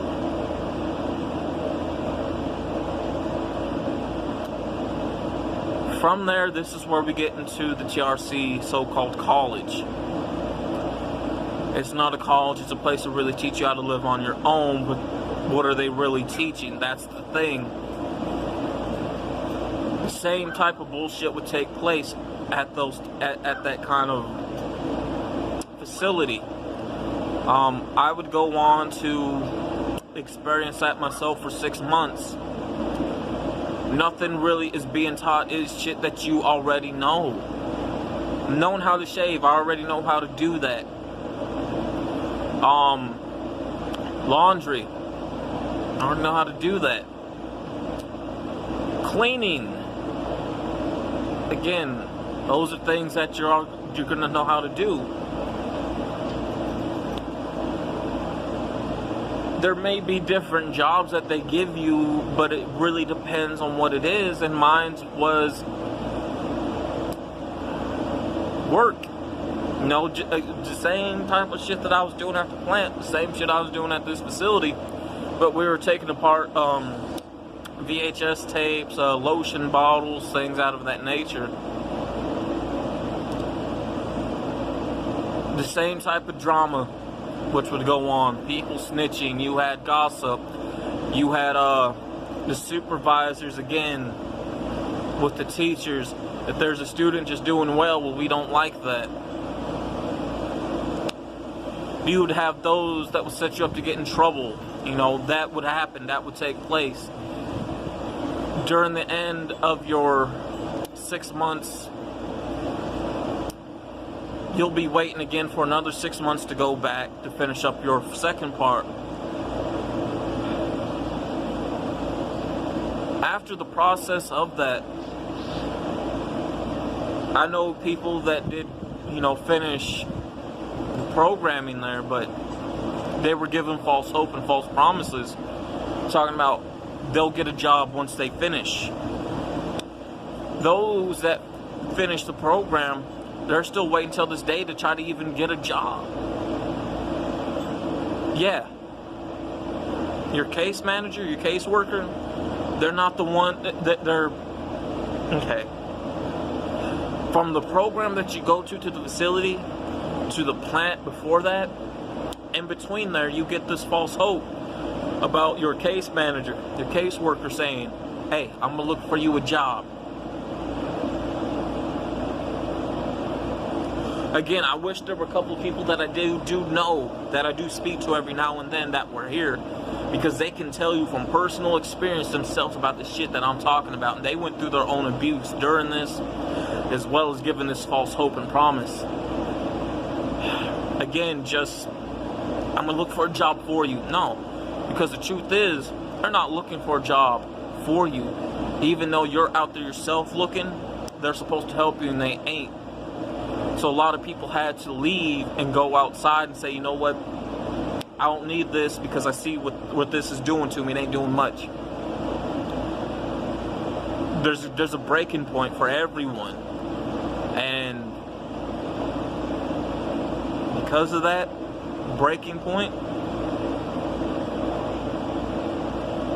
the same abuse that would take place during the plant and during the living facility for the program, there's more abuse than anything at this program, at the TRC.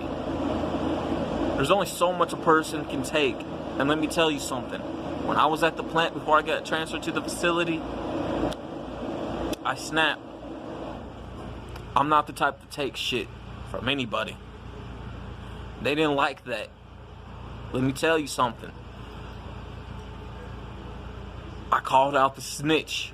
A lot of people knew who the snitch was.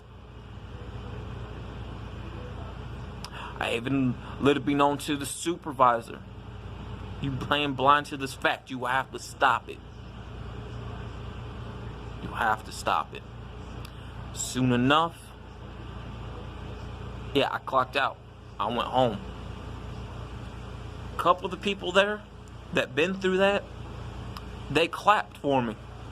And it's like, about time somebody did something. Called these people out.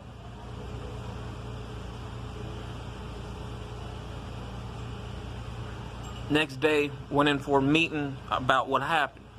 They printed up false reports, false paperwork on shit I didn't even say.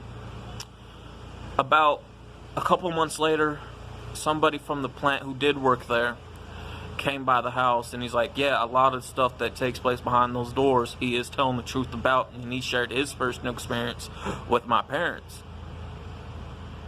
And then others would follow along and say, yeah, like, it's actually true. This is what they do with their employees behind closed doors. And then soon enough, my parents were like, wow, they actually do that shit? And it's like, well, maybe the college might be better, and it's not a college. And soon enough, they would soon see, just as I did, that it's just the same way.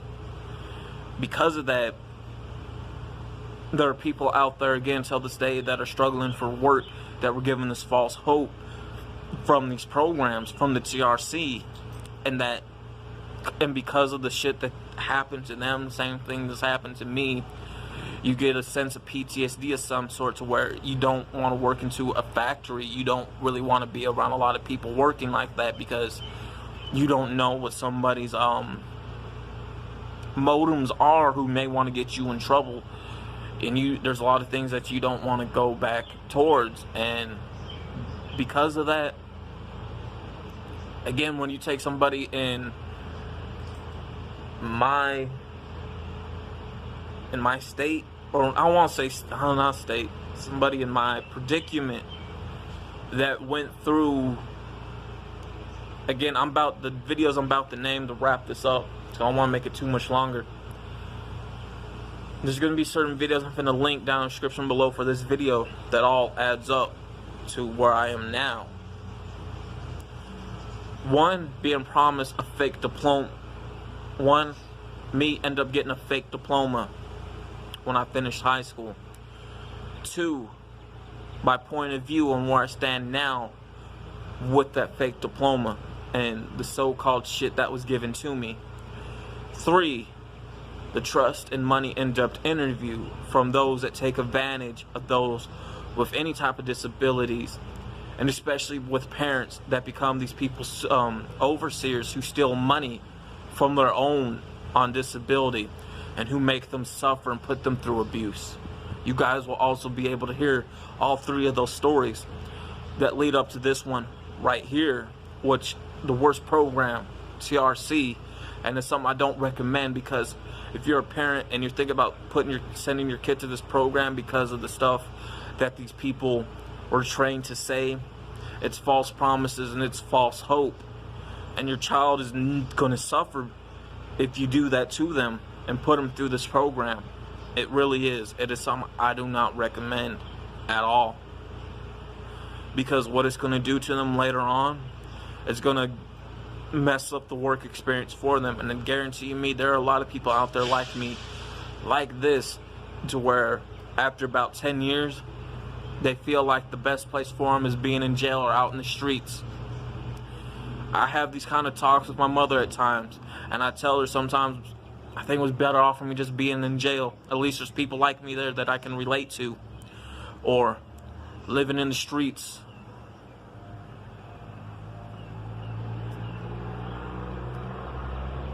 Especially if you're around my age and you went through the bullshit that I went through with the stories that you guys will hear, especially with the videos linked down in the description below, then you know I don't qualify for today's new standards to even get a job. I don't know how many times I have to say that, or even say what those new standards are. But again, those new standards would be 1, you have to have 4 full years of high school. 2, 1 year of college. 3 months of work experience. And this is where I'm going to say this, the TRC program and their manual handbook, they're going to tell you this. TRC program is not a real job, so if you fill out an application, do not put us down as a resource. Which makes no sense, because if you're have people working there and you're giving out paychecks, pay tabs, ain't that considered a real job when you can cash those? Yeah. You can't have any type of disabilities. You can't have any type of criminal records. You know, me, I would have a record for a long time. Luckily, it did get fully erased and fully expunged, so I'm no longer in the system. Nothing could ever show up. From there, you must have your own vehicle of transportation. Because those things is why I don't qualify for the day's new standards. So I got to go out and try to make what it is that I can with what it is that I can do with my talents and get by. And it's very little, but you know what? A lot of that money adds up pretty damn fast. So it makes it look that I have a job. I will also link another video called Work and Jobs to Give People a Chance and How Things Changed. And I do get emotional in that video. So with that being said, with it going on 25 or 29 minutes in this video, I'm out. And again, if you're a parent that's saying I want to send my kid to this program, do not do it. Do not do it. Your kid will suffer through abuse a really lot, and there's a lot they may not even tell you. So don't do it. Even as an adult, they do that. Even those as the elderly, they do that at this program. So do not go there. I'm out, and thank you.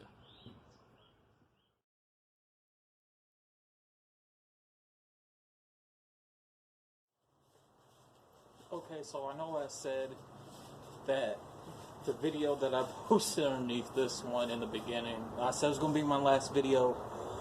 And the thing is, I'm in a video making mood, and I just want to make sure that there is a decent amount of content for you guys to watch, as I am going to be taking a break from, you know, this channel and also from my entertainment channel, which is Jazzy Entertainment, because I want to make sure that you guys, whoever stumbles upon, you know, my channel and sees the videos that I do, that there's going to be something for you guys to obviously, you know, watch, you know, learn something as well. And if you guys like, you know, what you guys seen, you know, you guys can, you know, subscribe. You know, it would be deeply appreciated. And if you guys would like for me to get better equipment that you guys, you know, would like me to get from whatever area that you guys like the videos that I do and want to see me approving, then you guys can donate to my PayPal, which is in, you know, the link on top, or I think it's also in the About section as well. You know, you guys can donate, you know, like a 25 cents, $1, $5. You know, all that builds up in the end to, you know, money. So if you guys would like to help me with that, you know, that would be deeply appreciated. However, this isn't about that. What this is about, and as you can see by the title, fake diploma. And a lot of you guys are saying, well, what do you mean? I tried to touch on this on a previous video on this channel and also on my entertainment channel as well. And I'm going to kind of go back that again, but kind of give some newer information. And what I'm speaking towards right now is, you know, if you're in middle school right now, I believe this is important to you. If you're in high school right now or just getting out of high school, this video is important to you. If you are a parent who has a child, then this video is important to you. And this really aimed towards those who are troubled youth, even with disabilities, such as myself, who is 28 years old, you know, now an adult and a grown-ass man. And I'm going to try to go into timelines much as I can because, you know, this is important, because this really goes towards, you know, your future. And what I'm about to break down and tell you guys is really going to be an eye-opener, and why, you know, it's important. You know, this video is pre-recorded, and you guys are going to see some stuff in between this video. So, man, I just want to go ahead and, you know, let's just hop into it. So, from the timeline of George W. Bush Jr. and the time of Obama getting out of office, and those time ranges, you know, there was a program and an act called the No Child Left Behind Act. And that was for troubled youth throughout the school years, and even those with learning disabilities. That was meant just to pass you on, and you were just automatically put on there. There was no way that you would have known. Well, unless you were put in a situation like I was, and still had no clue about really why it happened. And what this act was for, you know, again, for those of troubled youth in their school years, or even people with learning disabilities, just to pass you on. In other words, you could get as much trouble as you could. You could have made as much as bad grades that you chose to make, and struggled if you had those learning disabilities, you know, like I do. And it was meant for the state to save money and for the schools to save money without holding back a student. Because I guess, according to them, it costs money every time that happens.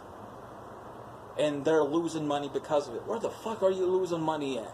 Answer me that, because the last time I checked, schools steal money. Matter of fact, I think I might even touch on that in this video, you know, as well, really after this. And why homeschooling should really be more of a thing. But I do want to get finished with this topic before I even go into that. So, you know, this program, you know, the No Child Left Behind Act, was for troubled youth, for people with learning disabilities, again, to save the state and the school money without holding back a student, because according to them, it would cost them money each time, you know, that would happen. And, you know, what started with Bush Jr., Obama picked up on it, and he signed on it as well to keep it going. Now, is it still going till now?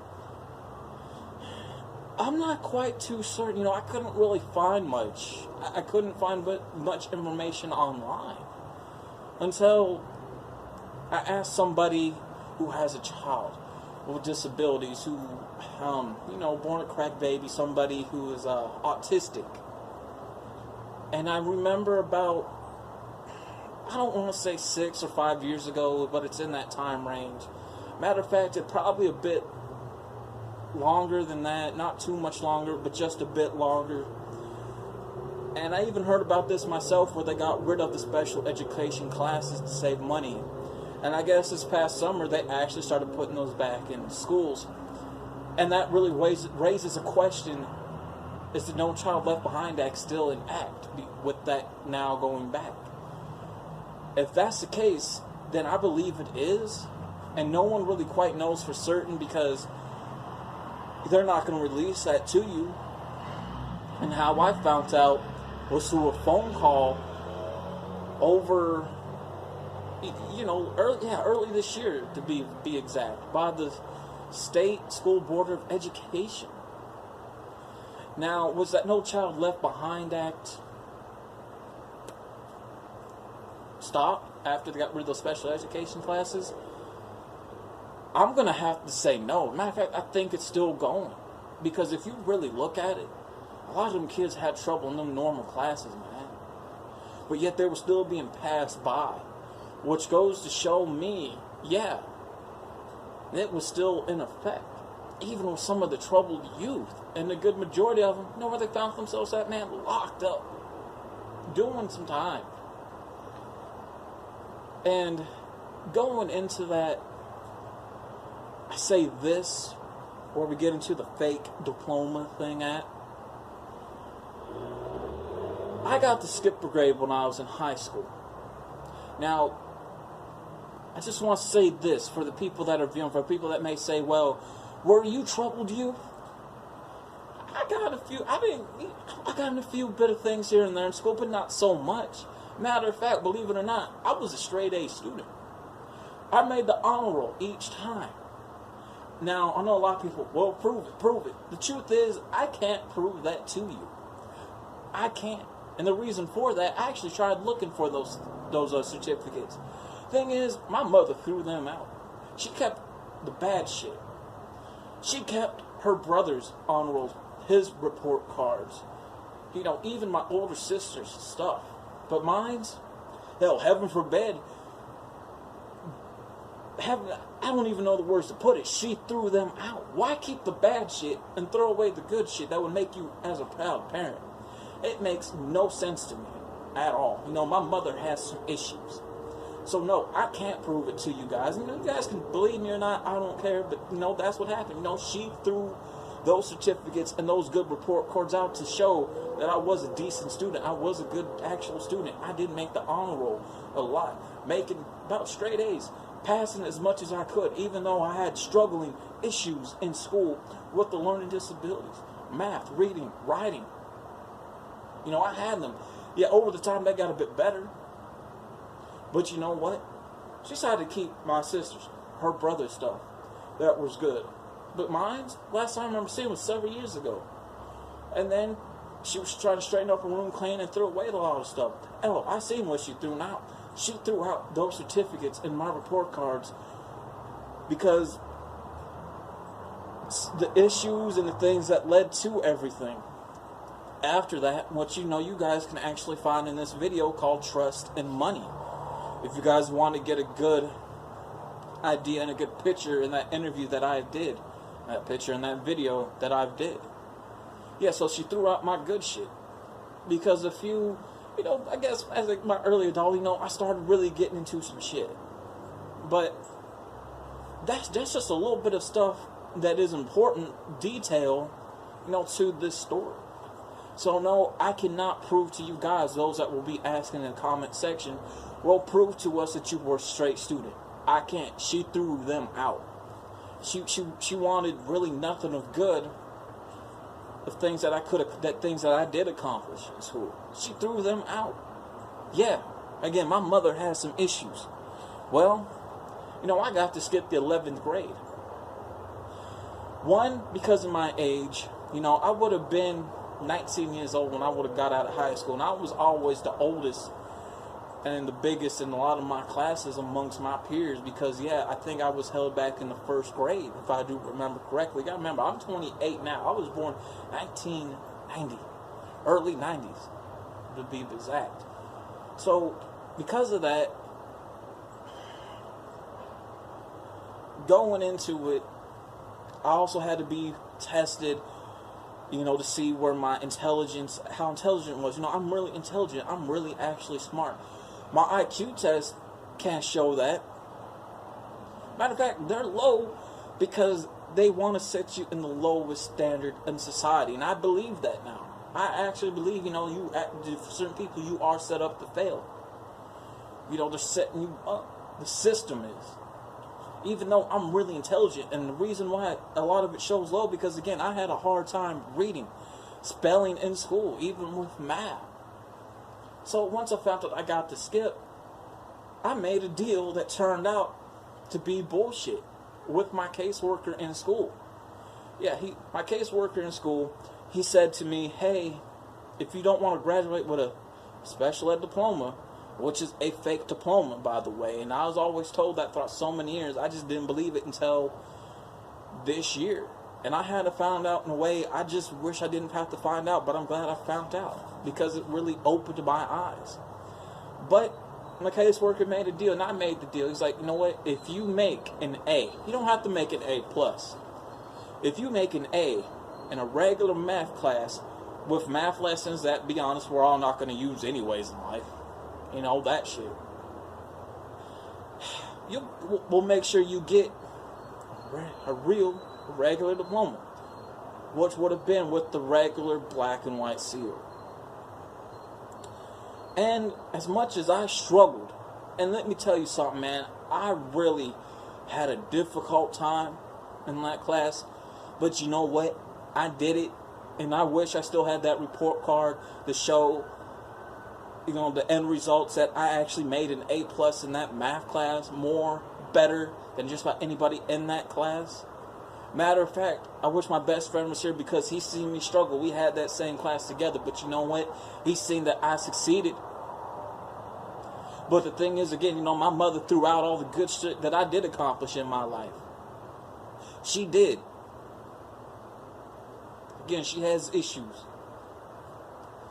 Well, once graduation time came, I got my diploma. Well, little the fuck did I know, out so many years later, it turned out to be bullshit. As a matter of fact, it turned out to be fake. Yeah. So, those who have learning disabilities in high school right now, if you're about to get out of high school, and parents, if you have a child right now that you know that's about to get out of high school and has learning disabilities, I'm about to show you the diploma that they will give your child that is bullshit. Okay? This right here, I want you guys to take a look at this for a minute.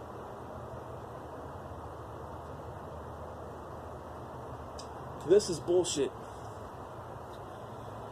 I want to prove out why. This is what a fake special ed diploma looks like. This was bought offline by the state through Amazon. You buy a blank one in, the county that you live at. You get it filled out with what you need to get it filled out with, the student's name. Then they send it to the school to give to you. These are fake sign-offs right here. They're not real. As you can see, there's no seal stamps on here. There's not a regular one, which is just, black and white.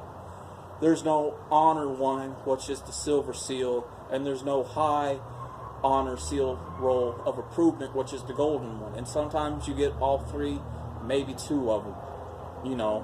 Which would be in, the black and white, then black, white, and silver. So, with that said, take a look at this one. Okay? And the next clips that you're about to see is real examples of actual diplomas, what they look like.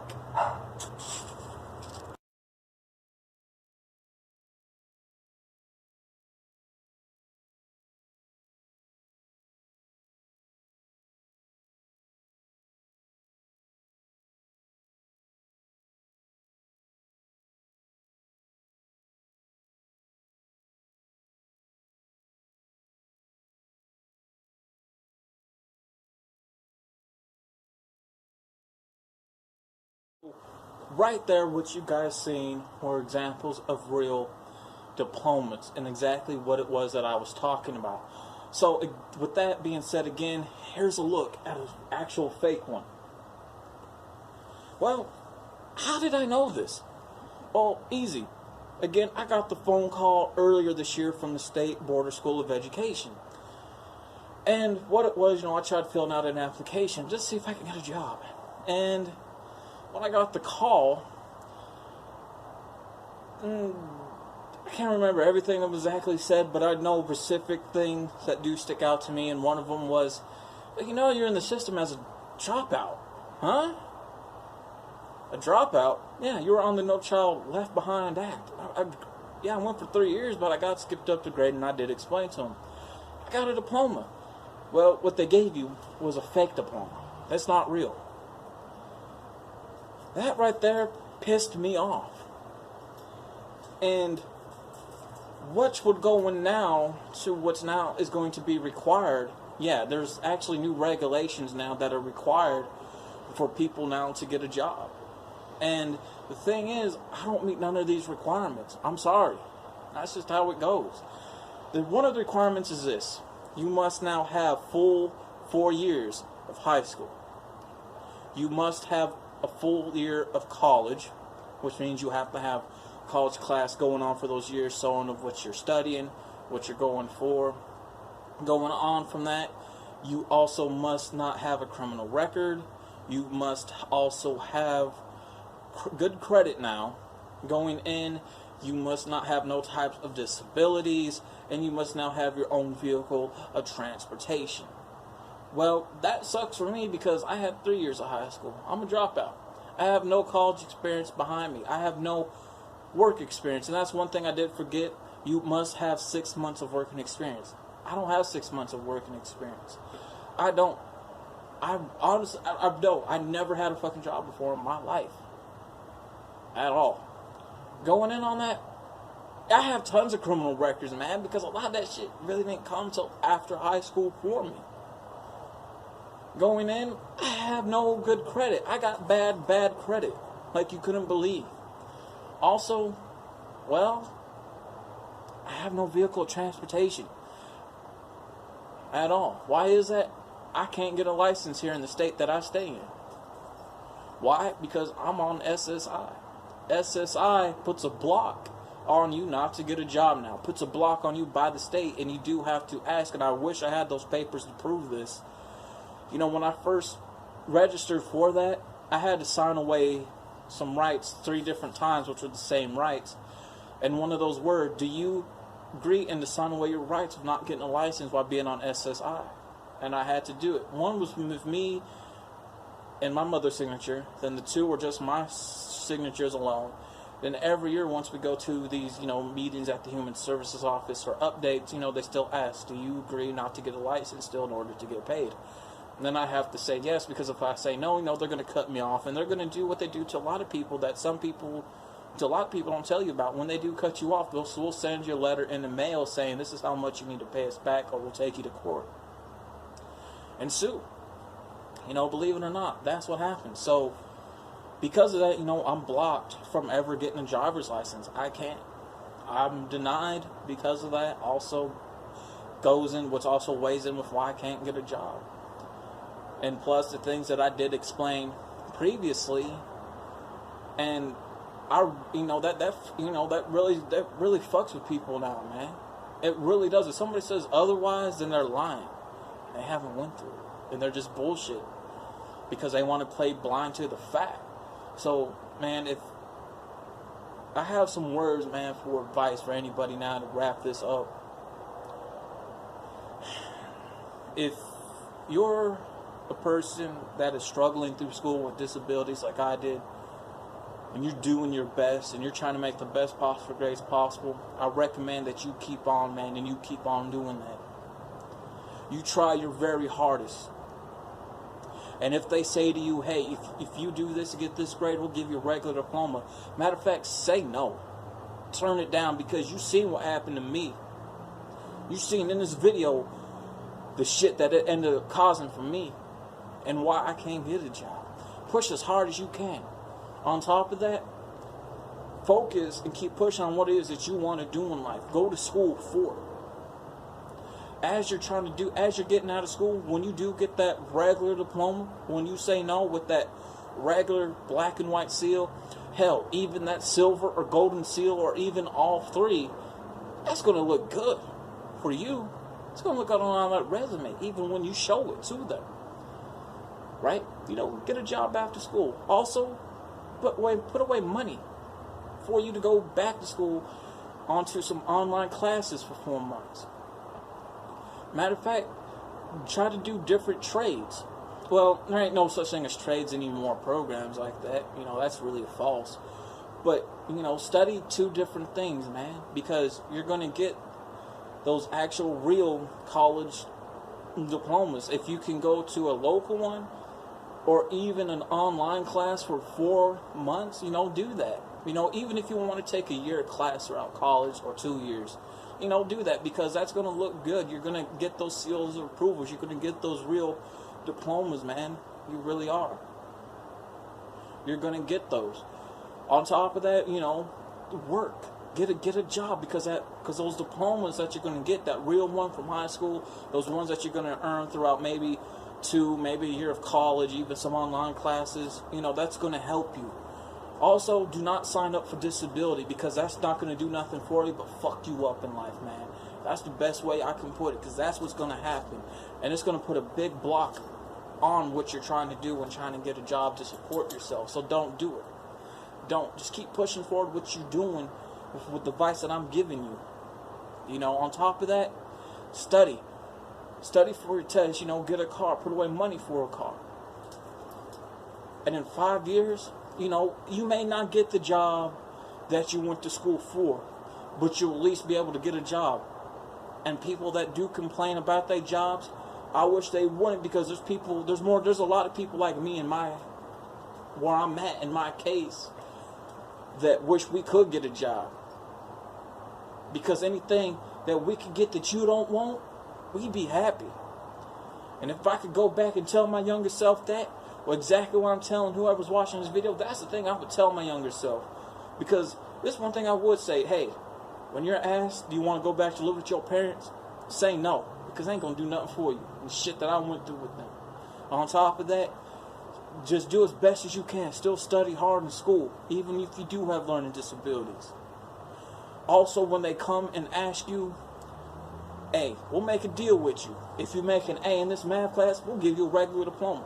Turn that deal down.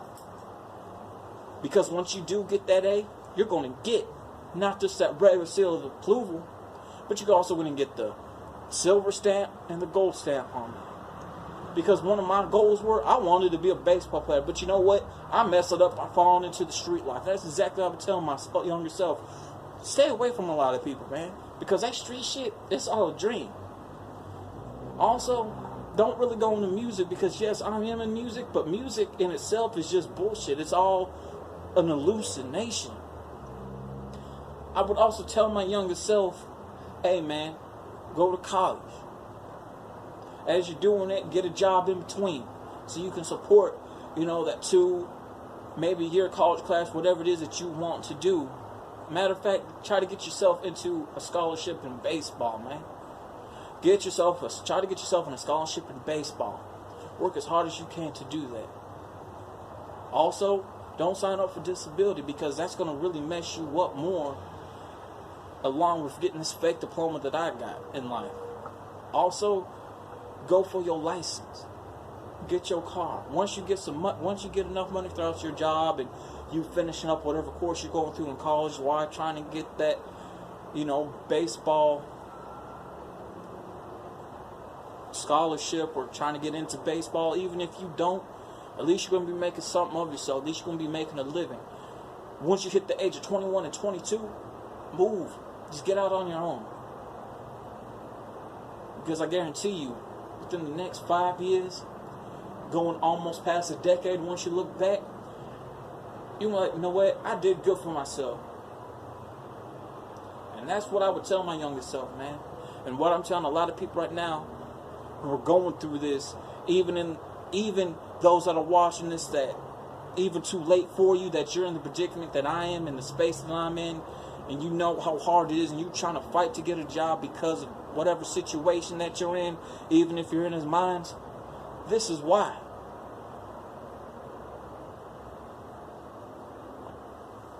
And all of it, again, has dosed through from my fucking school history. Because I was given fake diploma. This is fake. It ain't real. This ain't nothing to be proud of. Yeah, they gave me the opportunity, chance when they called. Well, in order for you to get a job, well, they passed me through a school program for online college classes for a GED for 4 months. I ain't got $2,000 for that. Plus, paying money for book fees, and then also paying back like student fees on top of that. $2,000 just for the classes, for 2 classes to be exact, plus the book fees, and then the student fees alone, then whatever hidden fees. I ain't got it like that, so I can't go do it, man.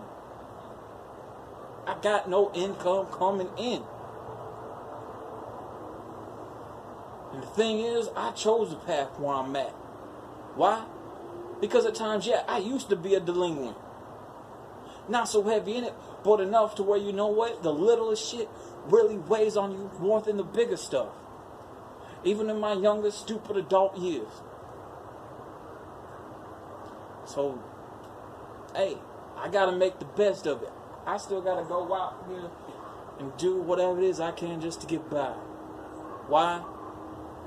Because I was sold a false dream. And again, if you're a person in high school seeing this video who was struggling from disabilities like I am, and they come to you with that bullshit deal, say no.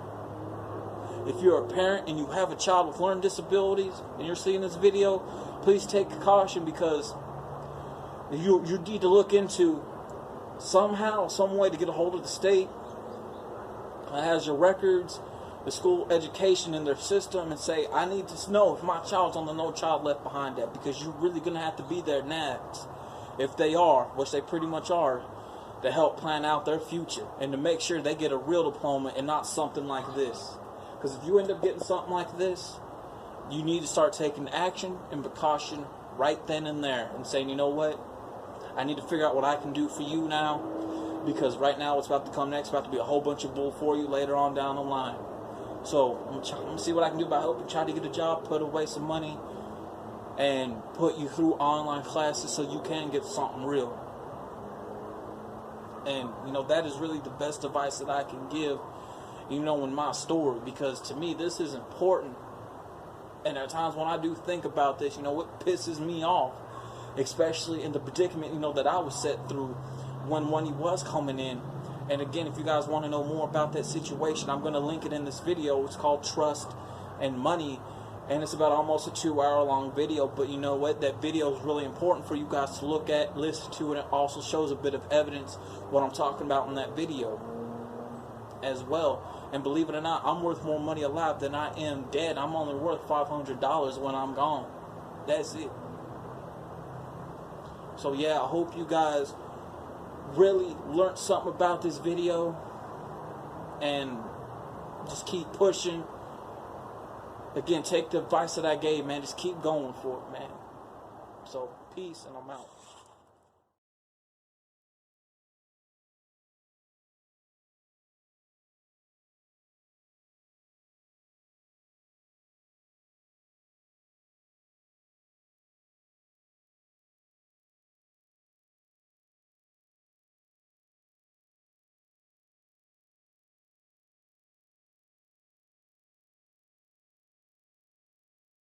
So here's what you guys are seeing, a bit of paperwork from what I can find during my years of struggling with school.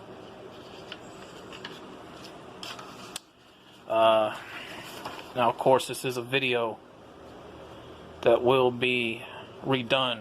Of course, you know, my thoughts on after finding out about my fake diploma and where I stand and how I feel about it. The first time I did it, it wasn't within the best audio, which was my fault. So right now in this one, we're just going to go through quite a few things with what I can find.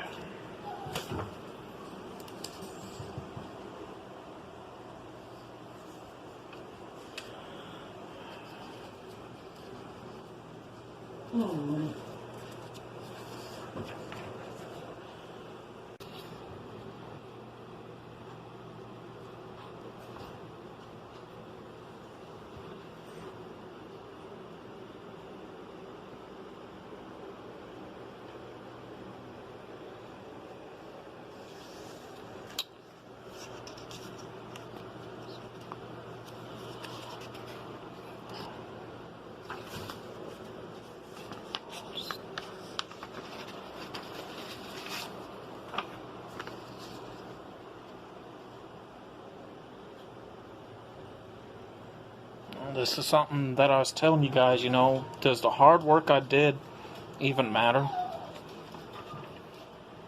Here's some certificates. And like I said before, does the rewards I got with the hard work that I put in even account for anything, even matter? Or was it all just given to me out of self-pityness, out of whatever, because I was on the the No Child Left Behind Act. Does it really matter anymore? Does my grades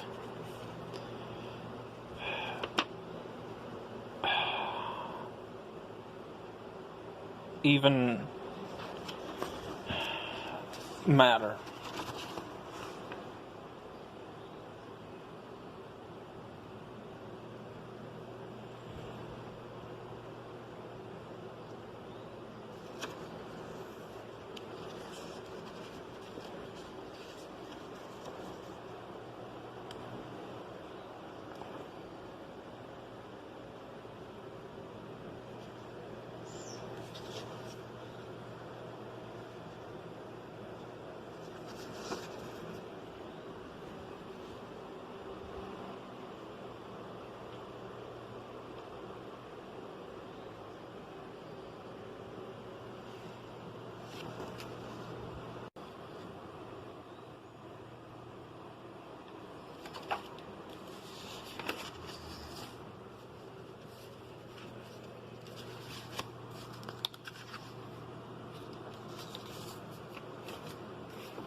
Let's go ahead and turn it like this.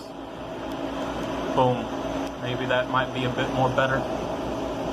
So if you guys are wondering why the lighting is so good, I have one of those round light things that's USB plug-in. This is a redo video, as you see by the title. The first half of this video, let me straighten up this. The first half of this video was some things that I found, as you guys can see, about, first and foremost, the two pictures, my ultragram, me when I was plugged up to machinery. You know, I was born ill, I was born a crack baby. You know, as a picture I didn't want to show, but I feel like those are important because they lead up to a lot of things. There are some things I found in my baby book that, you know, I got more answers to. And with the video clip that you guys see, before we got to this, showing my rewards from perfect attendance to my reports on me to my report cards, to show you that yes, I did work hard in school. I do want to apologize for the noise in the audio of this video. You know, I am outside. It is summer. It's very hot down here in the south. I have a fan going and I have, of course, an AC unit. But I want to talk about my thoughts now, again, from why to how and what I think of it now. And from how it started, some could say it was birth to side effects that I struggled. A good majority of those who are born ill like that are going to have learning disabilities. Most definitely going to have learning disabilities. No doubt about that. They're going to struggle.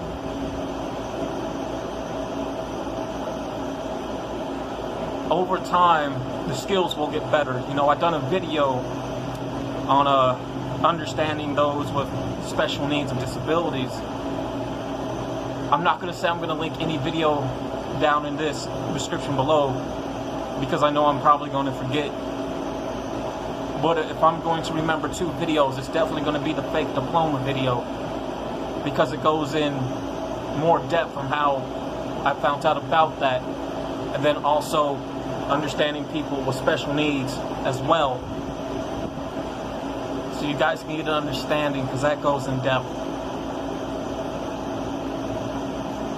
A lot of my hard work, you know, I may have had help from some friends here and there during my younger years in school, and sometimes I didn't. Most of the time, I was judged, criticized, or even picked on for it, to say the most, to say the least.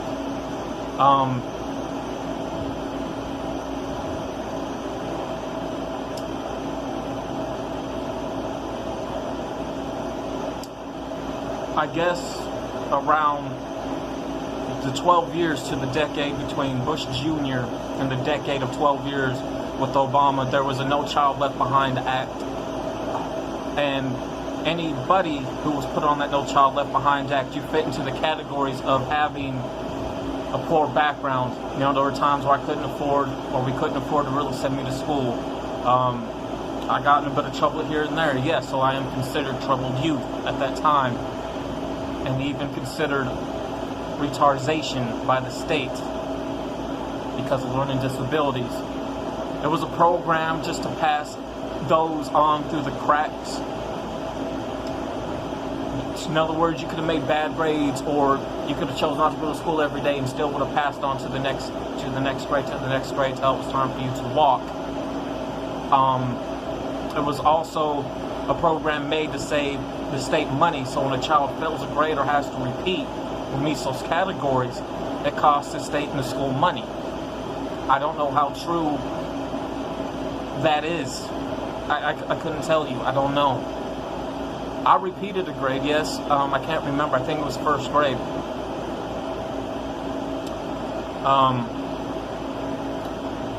From there,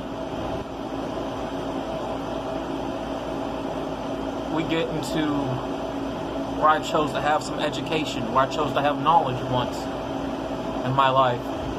I was put in a very bad predicament around the 7th grade year. The 7th grade year for me, for the first half, was wonderful. That's when I met the first love of my life.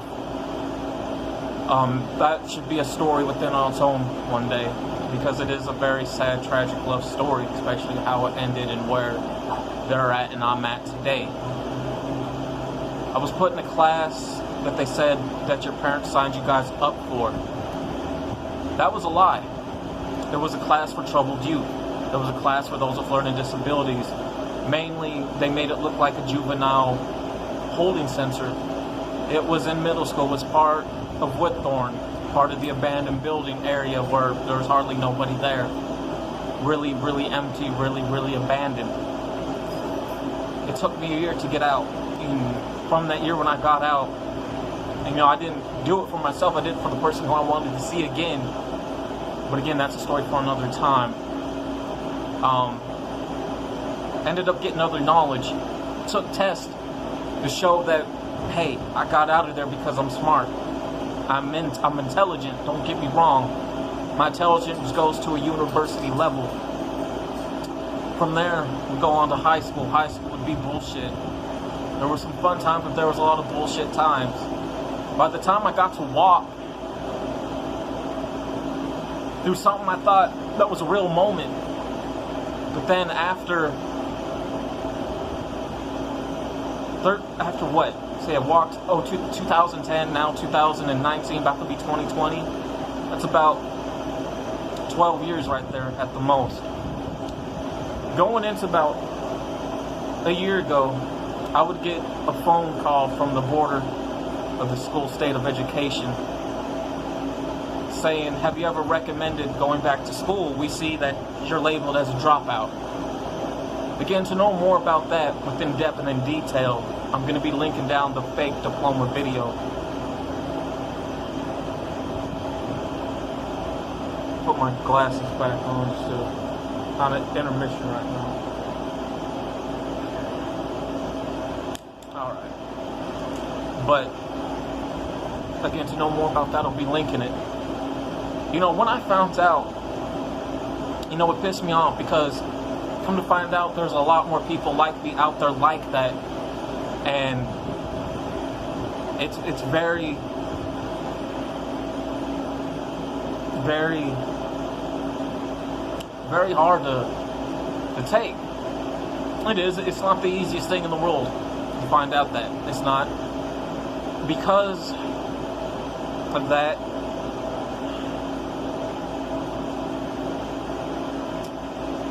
there would be a lot of criticism, a lot of judgment towards people like me. You know, in one case, I get judged and criticized a lot because people ask, why ain't you working? Why don't you have a job? I'm trying to explain to them, you know, you ask me a question, I'm going to give you an answer. If you want in depth, then I'm going to give that to you. Then they don't want to hear it. You know, it's not easy for people like me. It's not. You know, because I don't meet the standard requirements. Back in, I think it was maybe 2013, they got rid of a lot of special ed classes in schools in the U.S. to save money. So a lot of students, those that really had problems, just, they couldn't make it. Come to find out, about a year ago, they put those back in. They did. I know by the time Obama got out of office and when Trump got out of office, the No Child Left Behind Act is no longer valid. It's no longer valid, at least out to my knowledge. Just like when those ask me and say, why don't you drive? You know, I'm blocked by the state of Tennessee because of learning disabilities, because I'm blind in one eye, and also because I'm on SSI, so I'm on a block list because of that. Plus, I got health issues. I'm working out, trying to drop weight for certain health issues.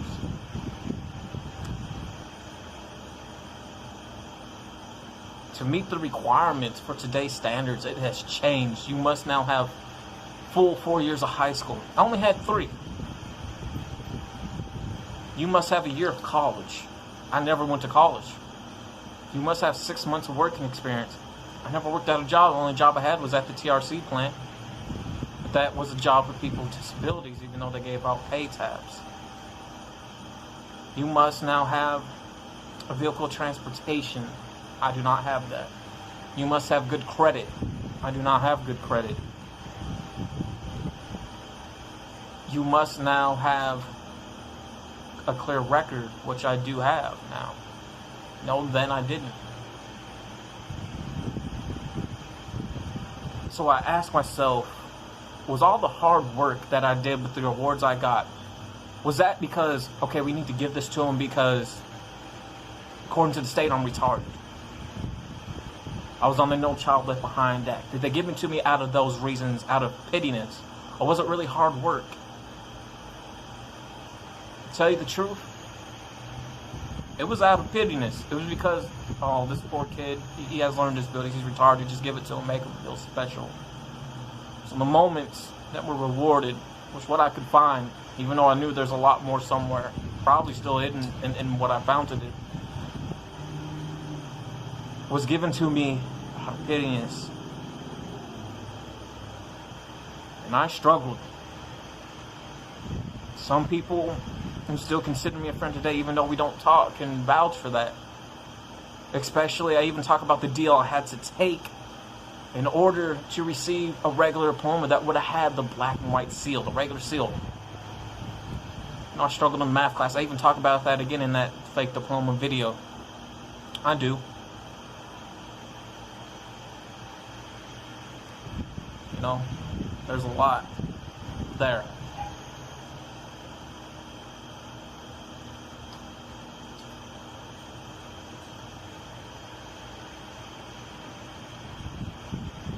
I don't know too much else of what I can say. You know, it's not fair to a lot of people who are in my position, because we're out here every day trying to make ends meet, by underneath the table money. You know, if I'm going to link some videos for people to understand about this more in depth, it's going to be the money that I didn't make because I am worth something while I'm alive, which will be the Trusted Money in-depth interview.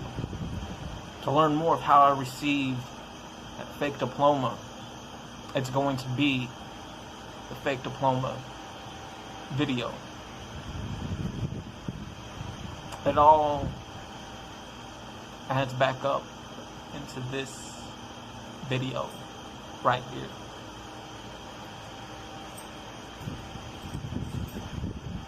You know, before judging the situation at hand,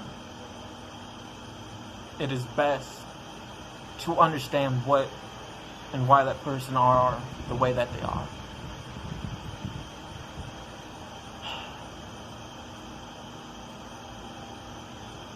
And here I am today. Because of this, I'm considered a disappointment to those that were there after finding out the truth, because there's a good amount of views on the video I did about the fake diploma video.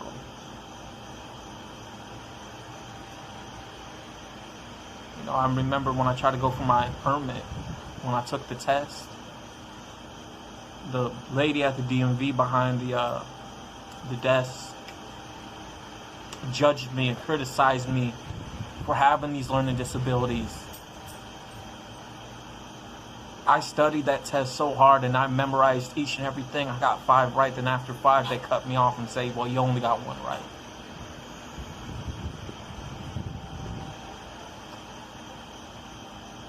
To understand how I make my money, I'm probably going to link a 3rd video, ChEDDErTarY Stats add-on, so you guys can understand how I make my money.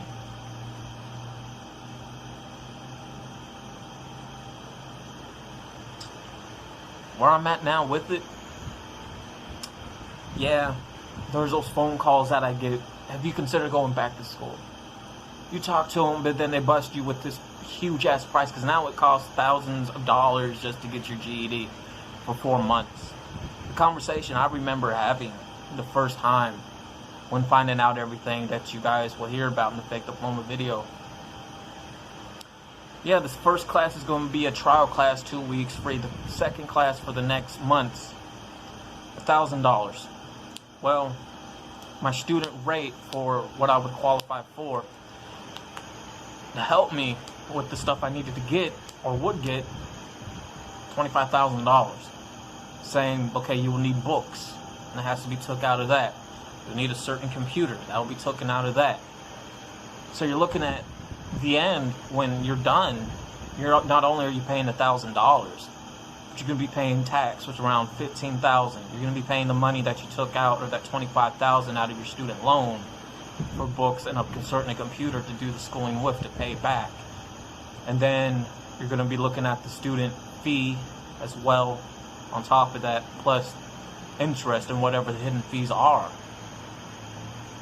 Some who do that and go to school, you know, if not for their GED, but was able to go to a college or to university, some are going to be paying that money back most in half of their entire lives. At the most. 20 years total sometimes. You know, for others, it's probably going to be till they're in their 40s. You know, so it costs a lot nowadays. It's no longer free. My thoughts now, after digging around, finding answers to more things, it is what it is. You know, I was dealt that hand. Can't do nothing about it. I can't. I can't change what happened.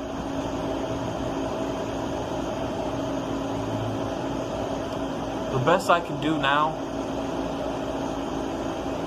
for everyone, for myself, to move on, and hopefully one day things might pay off with what I'm doing.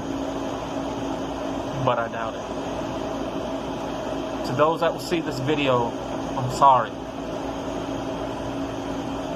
But I'm glad I redid this video. I'm glad I got it off my chest. Maybe now, maybe I can finally deal with myself.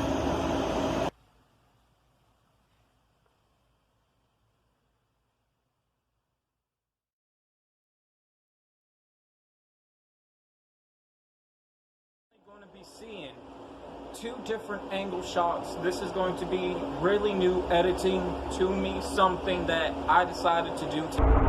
And the best thing about this, I can take my time doing this video to get it properly edited the way I feel like it should be. So that's really going to be interesting to see how this video is going to turn out. However, enough about that. As you can see by the title, I was offered to go back to school. Now, this fits into about almost 2 years, maybe a year ago. Those that have followed the 2 videos of the fake diploma video and follow up redo video of the fake diploma video, where I go into details about different things about that. And those that see this video that may not know what I'm talking about, or those that have seen those 2 videos that will see this one and want to recap, I'm going to be linking those 2 videos down below. And of course you guys are going to be wondering, okay, why were there 2 intros in this video? Well, this will also be uploaded onto my Jazzy Entertainment channel that you guys can find links to in my page, or even be on your right hand side on the featured page, the home page of YouTube. You guys, you know, where it has the features on there. And the same thing that those that see this on the entertainment channel, well, you guys can find, of course, the ChEDDErTARY931 Awoke channel, where it will say ChEDDErTRY Channel on your right hand side, or you can find it somewhere in the links of the page of YouTube or whatever. But you guys know those links. Anyways, enough about that.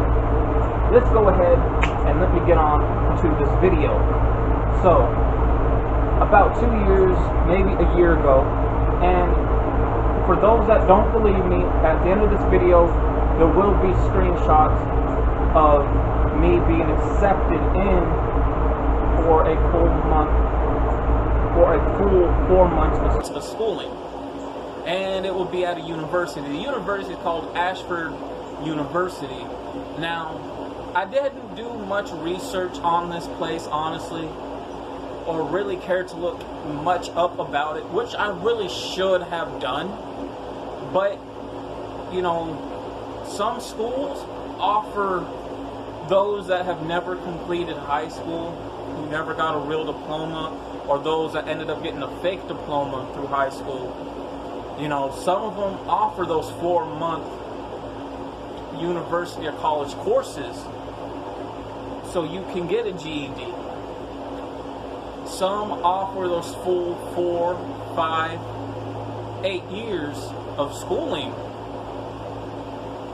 when it comes to college courses, university colleges, if you will. Those type of courses, you know, they offer those. Some do, some don't. However, when I was on the school website registering over the phone with somebody who helped me do this, and I believe her name was Ashley, and there actually seems to be a lot of good reviews on this school. Now, for the GED version, I had to go towards the GED, you know, version of the school, so not a lot of courses were really offered to me, just really some basics like math, academics, English, a bit of history. That's really about it. Nothing too big, nothing too major. Now, for the university part, you know, you get a lot more opening courses that you want to apply for, that you can try to get for. Like your doctoring, your lawyering, if you wanted to, your nursing, audio engineering, cars, cosmetology, graphics and design, clothing, painting, landscaping. You know, a lot of those big courses, yeah, they can offer, but because I ended up getting a fake diploma and also being a dropout through high school and never had a regular diploma or a real diploma in that matter, I do not qualify for those courses, which really suck. However, you know, I was offered in doing the research, getting the background check, getting information that's needed. And again, this was during a 3-way calling, then it switched down to a 2-way calling, right? And again, this was during a 3-way calling, then it switched down to a 2-way calling, right? Also being stuff done throughout the website on the computer, and then waiting about a couple of hours or so, I qualified to get in to Ashford University. Now, is this for everybody who goes through the GED version? Do they qualify? Do they not qualify? I guess it really all depends on what pulls up on your record. I guess that really all depends. It's like when you get a job or you try to qualify for an apartment, right? A lot of it's going to depend on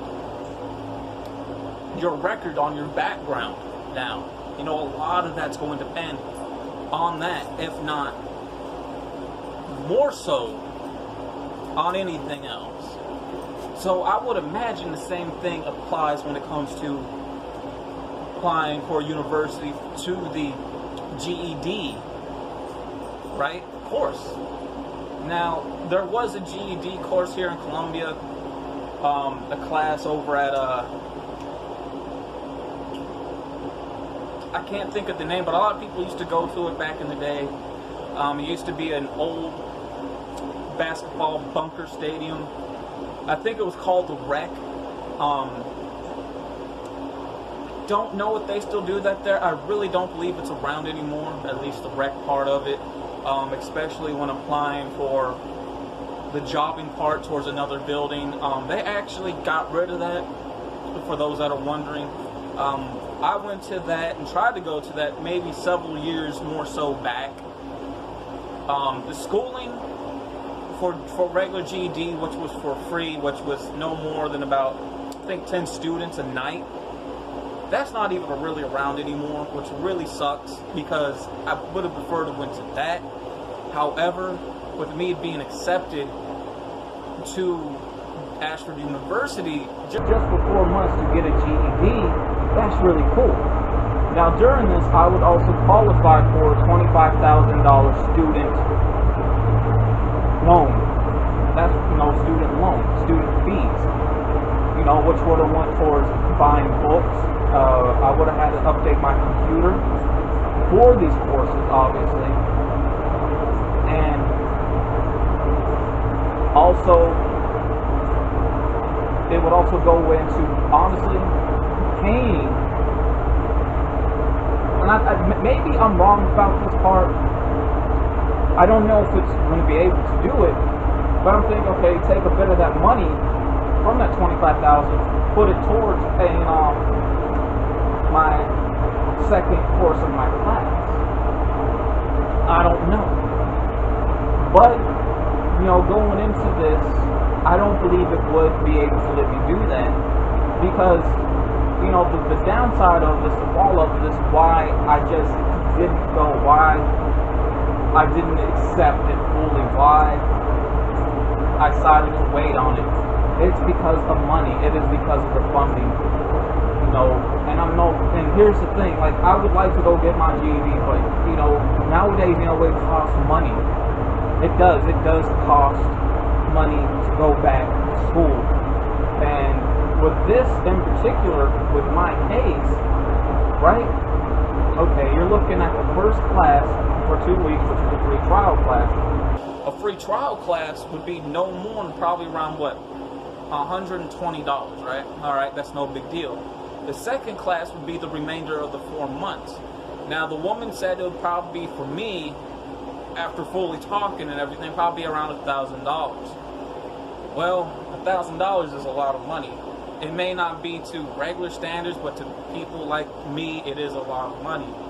Okay, you're looking at paying your student fees on top of that $1,000 and on top of that $120, right? Then you're looking back at paying the money that was took out of that $25,000 student loan that I qualified for a computer and books, right? and then you're looking to pay money back from that student loan plus interest. You know, a lot of that would definitely add up, even counting in taxes, because we pay $10 taxes here in the state of Tennessee. So, if anything, you're looking at around $35,000 in total. That's a lot of money just to pay back, because they're going to definitely be adding on. They're going to want to hit that $35,000 mark to make it even on their end. And when a lot of people who are older than me that have tried to find work, now some of them they can find whatever work. It depends on what state, because some states don't really care about the education or the schooling aspect. As long as you're eligible and free to work, will pay you, right? And some states, you know, they're picky about that. You know, there's some people in their 50s that live in some states that I've heard of and seen that they have to settle for underneath the paying jobs that may not pay much. And if they want a decent job, you know, not a good job, but a decent job to work up to a good job, they're going to be getting phone calls saying, well, we can offer you schooling, but it's going to be etc. amount of money. You know, it's about money. At the end of the day, you know, it's about money. And because of that, and because of me not being able to have them funds, is why I just didn't go. But I did get accepted. I did get fully accepted. I did get fully accepted. Now you have some, and I'm looking right now at this other camera. Okay, it's on one battery left, which is okay because I'm about ready to wrap this up.